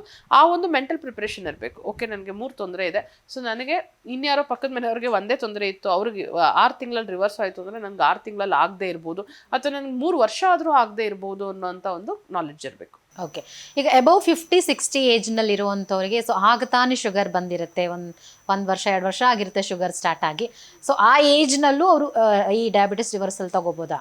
ಒಂದು ಆಶ್ಚರ್ಯದ ವಿಚಾರ ಏನು ಅಂತಂದರೆ, 50-60 ವರ್ಷದಲ್ಲಿರೋವಂಥವ್ರು ರಿವರ್ಸಲ್ ಬಗ್ಗೆ ಜಾಸ್ತಿ ಇಂಟ್ರೆಸ್ಟ್ ಇದೆ, ಅವ್ರು ಈಸಿಯಾಗಿ ರಿವರ್ಸ್ ಮಾಡ್ಕೋತಿದ್ದಾರೆ. 30 ವಯಸ್ಸಲ್ಲಿರುವಂಥವ್ರು, 25-35 ಅಯ್ಯೋ ಮೇಡಮ್ ಒಂದು ಮೆಡಿಸಿನ್ ಕೊಟ್ಬಿಡಿ ಸಾಕು, ನಾವೇ ರಿವರ್ಸ್ ಆಗುತ್ತೆ, ನಿಮಗೆ ಮೆಡಿಸಿನ್ ತೊಗೋಬೇಡಿ ಅಂತ ಹೇಳಿದ್ರು ಸಹ ಅಯ್ಯೋ ಪರವಾಗಿಲ್ಲ ಮೇಡಮ್ ಎಷ್ಟು ವರ್ಷ ಇದ್ರೂ ತೊಂದರೆ ಇಲ್ಲ ಅನ್ನೋ ಅಂಥ ಮೈಂಡ್ ಸೆಟ್ಟಿಗೆ ಬಂದುಬಿಟ್ಟಿದ್ದಾರೆ ಈಗ ಎಷ್ಟೊಂದು ಜನ ಅಡಲ್ಟ್ಸ್. ಈಗ ನೀವು ಹೇಳ್ತೀರಾ ಯಂಗ್ ಏಜಲ್ಲಿ ಯಾಕೆ ಬಂತು ಅಂತಂದರೆ, ಇದು ಇನ್ನೊಂದು ತುಂಬ ಇಂಪಾರ್ಟೆಂಟ್ ರೀಸನ್ ಏನಂದರೆ, ಮೈಂಡ್ ಸೆಟ್ಟಲ್ಲಿನೇ ನನಗೆ ಹೆಲ್ತ್ ಅಷ್ಟೊಂದು ಇಂಪಾರ್ಟೆಂಟ್ ಅಲ್ಲ, ಬಂದಾಗ ನೋಡ್ಕೊಳ್ಳೋಣ, ಮಾತ್ರೆ ತೊಗೊಂಡು ಬೇಡೋಣ ಸಾಕು, ಎಕ್ಸಸೈಸ್ ನಂಗೆ ಟೈಮ್ ಇಲ್ಲ, ಎಕ್ಸಸೈಸ್ಗೆ ಡೈರೆಕ್ಟ್ ಟೈಮ್ ಇಲ್ಲ, ಅದನ್ನೇನಾದ್ರು ಅಡ್ಜಸ್ಟ್ ಮಾಡ್ಕೊಳ್ಬಹುದಾ ಅಂತ ನೋಡೋಷ್ಟು ತಾಳ್ಮೆ ಇಲ್ಲ, ಟೈಮ್ ಇಲ್ಲ ಅಷ್ಟೇ. ಯಾಕಂದರೆ ಅವ್ರು ಅನ್ಕೋತಿದ್ದಾರೆ ಅವ್ರು ಮೆಡಿಸಿನ್ ತೊಗೊಂಡ್ಬಿಟ್ರೆ ಸಾಲ್ವ್ ಆಗಿಬಿಡುತ್ತೆ. ಸೊ ಅದರಿಂದ ಈ ಥರ ಮೈಂಡ್ ಸೆಟ್ ಇರೋದ್ರಿಂದ ಅರ್ಲಿ ಏಜಲ್ಲಿನೇ ಡಯಾಬಿಟಿಸ್ನ ಕೇರ್ಲೆಸ್ ಮಾಡೋದು ಜಾಸ್ತಿ. 50-60 ಆರಾಮಾಗಿ ರಿವರ್ಸ್ ಮಾಡ್ತಿದ್ದಾರೆ. ಅವ್ರಿಗೆ ಡಿಸಿಪ್ಲಿನ್ ಇದೆ, ಅವರಿಗೆ ಅಷ್ಟೊಂದು ಇವರಷ್ಟು ಟೆನ್ಷನ್ ಇಲ್ಲ. ಅದು ಇನ್ನೊಂದು ರೀಸನ್ ಇರ್ಬೋದು. ನಾನು ರಿಟೈರ್ಡ್ ಆಗಿರೋ ಅಂಥ ಟೈಮಲ್ಲಿ ಸ್ವಲ್ಪ ಈಸಿಯಾಗಿ ನಾನು ಹೇಳೋ ಅಂಥದ್ದು ಫಾಲೋ ಮಾಡೋ ಅಂಥದ್ದು ಈಸಿ ಆಗಬಹುದು, ಅದು ಸಹ ಕಾರಣ ಇರ್ಬೋದು. ಬಟ್ 50-60 ಆರಾಮಾಗಿ ರಿವರ್ಸ್ ಮಾಡ್ಕೊಳ್ತಿದ್ದಾರೆ. ಓಕೆ, ಈಗ ಜೆಸ್ಟೇಷನಲ್ ಡಯಾಬಿಟಿಸ್ ಅವರು ಕೂಡ ಇದನ್ನು ಟ್ರೈ ಮಾಡ್ಬೋದಾ? ಜೆಸ್ಟೇಷನಲ್ ಡಯಾಬಿಟಿಸ್ ಅಂತ ಅಂದರೆ ನಿಮ್ಮ ಡೆಲಿವರಿ ಆದಮೇಲೆ ಇರುವಂತಹ ನಿಮ್ಮ ಡಯಾಬಿಟಿಸ್ ಇನ್ನೂ ಇದೆ, ನನಗೆ ಡೆಲಿವರಿ ಆಯಿತು, ನನಗೆ ಮತ್ತೆ ಚೆಕ್ ಮಾಡಿದ್ದೀನಿ, ಇವಾಗಲೂ ನನಗೆ ಶುಗರ್ ಇದೆ ಅಂತಂದರೆ ಜಸ್ಟೇಷನಲ್ ಡಯಾಬಿಟಿಸ್ ಅಂತ ಹೇಳ್ತೀವಿ. ಸೊ ಈ ಜಸ್ಟೇಷನಲ್ ಡಯಾಬಿಟಿಸ್ ಅಥವಾ ಪ್ರೆಗ್ನೆನ್ಸಿ ಟೈಮಲ್ಲಿನೇ ಫಸ್ಟ್ ನನಗೆ ಡಯಾಬಿಟಿಸ್ ಬಂದಿರುತ್ತೆ. ಆ ಟೈಮಲ್ಲಿ ಡೆಫಿನೆಟ್ ಆಗಿ ಬರೀ ಮೆಡಿಸಿನ್ಸ್ ಮತ್ತು ಇನ್ಸುಲಿನ್ನೇ ತೊಗೊಳ್ಬೇಕು. ಅದ್ರ ಜೊತೆಗೆ ಮೆಡಿಕಲ್ ನ್ಯೂಟ್ರಿಷನ್ ಥೆರಪಿ ಅಂತ ಹೇಳ್ತೀವಿ. ಅಂದರೆ ನಿಮಗೆ ಮೆಡಿಕಲಿ ಪ್ರತಿದಿನವೂ ಸೂಪರ್ವೈಸ್ ಮಾಡಿ ನಿಮ್ಮ ಫಾಸ್ಟಿಂಗ್ ಶುಗರ್ ಎಷ್ಟು, ನಿಮ್ಮ ಪೋಸ್ಟ್ ಶುಗರ್ ಎಷ್ಟು ಅಂತ ಹೇಳಿ ನೀವು ತೊಗೊಳ್ಳೋ ಅಂಥ ಡಯಟನ್ನು ನೋಡಿ ಒಂದು ಮೆಡಿಕಲ್ ನ್ಯೂಟ್ರಿಷನ್ ಥೆರಪಿ ಅಂತ ಮಾಡ್ತಾರೆ. ಅದ್ರ ಜೊತೆಗೆ ಮೆಡಿಸಿನ್ ಮತ್ತು ಇನ್ಸುಲಿನ್ ಇಷ್ಟು ಇರುತ್ತೆ ಪ್ರೆಗ್ನೆನ್ಸಿ ಟೈಮ್. ಆ ಟೈಮಲ್ಲಿ ರಿವರ್ಸಲ್ ಅನ್ನೋ ಕಾನ್ಸೆಪ್ಟ್ ತುಂಬ ಒಂದು ಏನೂ ಯೂಸ್ ಇಲ್ಲದೆ ಇರೋವಂಥ ಕಾನ್ಸೆಪ್ಟ್. ಅದೇ ನೀವು ಡೆಲಿವರಿ ಆಗಿ ಮಗು ಆದಮೇಲೆ ಒಂದು 6 ಮಂತ್ಸ್ ಆದಮೇಲೆ ನೀವು ಟೆಸ್ಟ್ ಮಾಡಿಸಿದ್ರೆ ನಂಗೆ ಇವಾಗಲೂ ಡಯಾಬಿಟಿಸ್ ಇದೆ ಅಂತಂದರೆ ಅಂಥವ್ರಿಗೆ ಸಹ ಡೆಫಿನೆಟ್ ಆಗಿ ನಾವು ಡಯಾಬಿಟಿಸ್ ರಿವರ್ಸ್ ಮಾಡಲಿಕ್ಕೆ ಎಲ್ಲ ಥರ ಸಾಧ್ಯತೆಗಳಿದೆ. ಬಟ್ ಹಾಗೆ ನಾನು ಹೇಳ್ದಂಗೆ ನಿಮಗೆ ಆ ಲಕ್ಸುರಿ ಇದೆಯಾ, ನಿಮಗೆ ಆ ಟೈಮ್, ಲಕ್ಸುರಿ ಅಂತಂದರೆ ಬರೀ ದುಡ್ಡಲ್ಲ, ಟೈಮ್, ಎಫರ್ಟ್ಸ್, ಮೈಂಡ್ಸೆಟ್, ಇವು ಮೂರು ನನಗಿದೆಯಾ, ನನಗೆ ಟೈಮ್ ಇದೆಯಾ, ನನಗೆ ಎಫರ್ಟ್ ಹಾಕಲಿಕ್ಕೆ ಮನಸ್ಸಿದೆಯಾ, ಇದೆಲ್ಲವನ್ನು ಯೋಚನೆ ಮಾಡ್ಕೊಂಡು ರಿವರ್ಸಲ್ ಟ್ರೈ ಮಾಡ್ಬೋದು. ಎಸ್ ಮ್ಯಾಮ್, ಈಗ ಅಮೇಸ್ ಕ್ಲಿನಿಕ್ಕಿಗೆ ಬರುವಂಥ ಪೇಷಂಟ್ಗಳು ಸೊ ಈ ಡಯಾಬಿಟಿಸ್ ರಿವರ್ಸಲ್ ತಗೋಬೇಕು ಅಂತ ಬಂದಾಗ ಯೂಶ್ವಲಿ ಸೊ ಅವರ ಒಂದು ಲೈಫ್ ಸ್ಟೈಲ್ ಹೇಗಿರುತ್ತೆ, ಅವರ ಒಪಿನಿಯನ್ ಹೇಗಿರುತ್ತೆ? ನಮ್ಮಲ್ಲಿ ಬರೋ ಅಂಥವ್ರು ಯೂಶ್ವಲಾಗಿ ಸ್ವಲ್ಪ ಸ್ಟಾರ್ಟಿಂಗಲ್ಲಿ ನನಗೆ ಹೇಗಾದರೂ ಮಾಡಿ ರಿವರ್ಸಲ್ ಮಾಡಿ ಅಂತ ಬಂದಂಥವ್ರೇ ಜಾಸ್ತಿ. ನಾವು ರಿವರ್ಸಲ್ ಕ್ಲಿನಿಕ್ ಅಂತ ಯಾವಾಗ ಸ್ಟಾರ್ಟ್ ಮಾಡಿದ್ವಿ, ರಿವರ್ಸಲ್ ಆ್ಯಂಡ್ ಟ್ರೀಟ್ಮೆಂಟ್ ಸೆಂಟರ್ ಅಂತ, ಸೊ ನನಗೆ ಎಷ್ಟಾದರೂ ಕೊಟ್ಬಿಡ್ತೀವಿ ರಿವರ್ಸಲ್ ಮಾಡಿಬಿಡಿ ಅನ್ನೋಂಥವ್ರು ಇದ್ದರು, ಹೇಗಾದರೂ ಮಾಡಿ ರಿವರ್ಸಲ್ ಮಾಡಿ ಅನ್ನೋಂಥವ್ರು ಇದ್ದರು. ಆದರೆ ನಾವು ಸ್ಟ್ರಿಕ್ಟಾಗಿ ಮೆಡಿಕಲ್ ಎಲಿಜಿಬಿಲಿಟಿ ಮತ್ತು ನನ್ನ ಲೈಫ್ ಸ್ಟೈಲ್ ಎಲಿಜಿಬಿಲಿಟಿ ಅಂತ ಏನು ಹೇಳಿದೆ, ಇದನ್ನು ಫಾಲೋ ಮಾಡೋದ್ರಿಂದ ಹಲವಾರು ಜನಕ್ಕೆ ನಾವು ರಿವರ್ಸಲ್ ಅಲ್ಲ, ಅಂದರೆ ಪಾರ್ಷಿಯಲ್ ರಿವರ್ಸಲ್ ಅಂದರೆ ನಾನು ಹೇಳ್ದಂಗೆ 4ರಿಂದ 3 ಮೆಡಿಸಿನ್, 3ರಿಂದ 2 ಈ ಥರ ಮಾಡಬಹುದು. ಬಿಟ್ಟರೆ ಕಂಪ್ಲೀಟಾಗಿ 0 ಮೆಡಿಸಿನ್ಸ್ ಮಾಡಲಿಕ್ಕೆ ಸಾಧ್ಯ ಇಲ್ಲ. ಹಾಗೆ ತುಂಬ ಇಂಪಾರ್ಟೆಂಟ್ ಅಂದರೆ ಎಲ್ಲರಿಗೂ ರಿವರ್ಸಲ್ ಮಾಡಬಾರ್ದು. ಯಾಕೆ ಅಂತಂದರೆ ನಿಮಗೆ ಎಷ್ಟೊಂದು ಸಲ ನಿಮಗೆ ಮೆಡಿಸಿನ್ಸ್ ಕೊಡೋ ಅಂಥ ಬೆನಿಫಿಟ್ ನಿಮಗೆ ಇಮ್ಮಿಡಿಯೇಟಾಗಿ ಬರೀ ಡಯಟ್ ಕೊಡ್ಲಿಕ್ಕೆ ಸಾಧ್ಯ ಇಲ್ಲ. ಸೊ ಯಾವಾಗ ನಿಮಗೆ 4-6 ವಿಚಾರ ತೊಂದರೆ ಇರುತ್ತೆ ಅಥವಾ ನಿಮಗೆ ಮಾಡಲಿಕ್ಕಾಗಲ್ಲ, ಡಯಟ್ ಮಾಡಲಿಕ್ಕಾಗಲ್ಲ, ಎಕ್ಸಸೈಸ್ ಮಾಡಲಿಕ್ಕಾಗಲ್ಲ, ಡೆಫಿನೆಟಾಗಿ ಮೆಡಿಸಿನ್ಸ್ ನಿಮ್ಮ ಡಯಾಬಿಟಿಸ್ನ ಕಂಟ್ರೋಲ್ ಮಾಡುತ್ತೆ. ಸೊ ನಾವು ಮೆಡಿಸಿನ್ಸ್ ಬೇಡ ಅಂತ ಅನ್ನೋವಂಥದ್ದು ಏನೋ ಅದರಿಂದ ಬರುವಂಥ ತೊಂದರೆಗಳು ಬೇಡ ಅಂತ ಅನ್ನೋದ್ರಿಂದ ನಾನು ಬೇಡ ಅಂತ ಹೇಳ್ತಿದ್ದೀನಿ ಹೊರತು ಡಯಾಬಿಟಿಸಿಂದ 90% ತೊಂದರೆ ಇದೆ. ಅದನ್ನು ಬೇಡ ಅಂತ, ಡಯಾಬಿಟಿಸು ಬೇಡ, ಮೆಡಿಸಿನ್ಸು ಬೇಡ ಅನ್ನೋದು ರಿವರ್ಸಲ್ಗೆ ಬರೋವಂಥದ್ದು. ಸೊ ನಮ್ಮಲ್ಲಿ ಸ್ಟಾರ್ಟಿಂಗಲ್ಲಿ ಆ ಥರ ಪೇಷಂಟ್ಸ್ ಇದ್ದರು. ಯಾವಾಗ ನಾವು ಎಲಿಜಿಬಿಲಿಟಿ ಎಲ್ಲ ನೋಡಿ ಅದಾದಮೇಲೆ ನಾವು ರಿವರ್ಸಲ್ ಸ್ಟಾರ್ಟ್ ಮಾಡಿದ್ವಿ, ತುಂಬ ಸಕ್ಸಸ್ಫುಲ್ಲಾಗಿ ಹ್ಯಾಪಿಯಾಗಿ ನೋಡ್ಕೊಂಡು ಹೋಗೋವಂಥವ್ರು ಬೇಕಾದಷ್ಟು ಜನ ಇದ್ದಾರೆ. ಹ್ಯಾಪಿನೆಸ್ ಏನು ಅಂತಂದರೆ ಅವ್ರು ಬರೀ ಕನ್ಸಲ್ಟೇಷನ್ಸ್ಗೆ ಶುಗರ್ ತೋರಿಸ್ಲಿಕ್ಕೆ ಬರ್ತಾರೆ, ಬಟ್ ನಾವು ಪ್ರಿಸ್ಕ್ರಿಪ್ಷನ್ಸು ಬರೆಯೋದಿಲ್ಲ. ಬರೀ ಅವ್ರಿಗೆ ಚೆಕ್ ಮಾಡಿ ನಿಮ್ಮ HbA1c ಲಾಸ್ಟ್ ಟೈಮ್ಗೂ ಈ ಸಲಕ್ಕೂ ಎಷ್ಟಿದೆ ಅಂತ ನೋಡಿ BP ಚೆಕ್ ಮಾಡಿ ಕಳಿಸಿ ಅವ್ರ ಡಯಟ್ ಬಗ್ಗೆ, ಸ್ಲೀಪ್ ಬಗ್ಗೆ, ಸ್ಟ್ರೆಸ್ ಬಗ್ಗೆ ಮಾತಾಡಿ ಕಳಿಸ್ತೀವಿ ಹೊರತು ಇಷ್ಟೊಂದು ಜನಕ್ಕೆ ಪ್ರಿಸ್ಕ್ರಿಪ್ಷನ್ ಸ್ಟಾಪ್ ಮಾಡಿಬಿಟ್ಟಿದ್ದೀವಿ. ಸೊ ಅದು ನಮ್ಮ ಕ್ಲಿನಿಕ್ನಲ್ಲಿರೋ ಹಲವಾರು ಪೇಷಂಟ್ಸ್ ಪ್ರಿಸ್ಕ್ರಿಪ್ಷನ್ಸ್ ಇಲ್ಲದೆ ಬಂದು ಹೋಗುವಂಥದ್ದು ನಮಗಿರುವಂಥ ಹ್ಯಾಪಿನೆಸ್. Okay ma'am. ಸೊ ಇಷ್ಟೊತ್ತು ಕಾರ್ಯಕ್ರಮದಲ್ಲಿ ಭಾಗವಹಿಸಿ ಡಯಾಬಿಟಿಸ್ ರಿವರ್ಸಲ್ ಬಗ್ಗೆ ಸಾಕಷ್ಟು ಮಾಹಿತಿಗಳನ್ನು ಕೊಟ್ಟಿದ್ದೀರಾ. ಬಹುಶಃ ಎಷ್ಟೋ ಜನರಿಗೆ ಹೇಗೆ ವರ್ಕ್ ಆಗುತ್ತೆ ಅನ್ನೋದ್ರ ಬಗ್ಗೆ ಐಡಿಯಾನೇ ಇರಲಿಲ್ಲ. ಬಹುಶಃ ಈ ಎಪಿಸೋಡಿಂದ ಒಂದಷ್ಟು ಜನ ಟ್ರೀಟ್ಮೆಂಟ್ ತೊಗೊಳಕ್ಕೆ ಮುಂದಾಗ್ತಾರೆ. ಆ್ಯಂಡ್ ಎಷ್ಟೋ ಸಂದರ್ಭಗಳಲ್ಲಿ ಮೆಡಿಸಿನ್ ತಗೊಳ್ಳೋ ಅಂಥ ನೆಸೆಸಿಟಿ ಬೇಡ,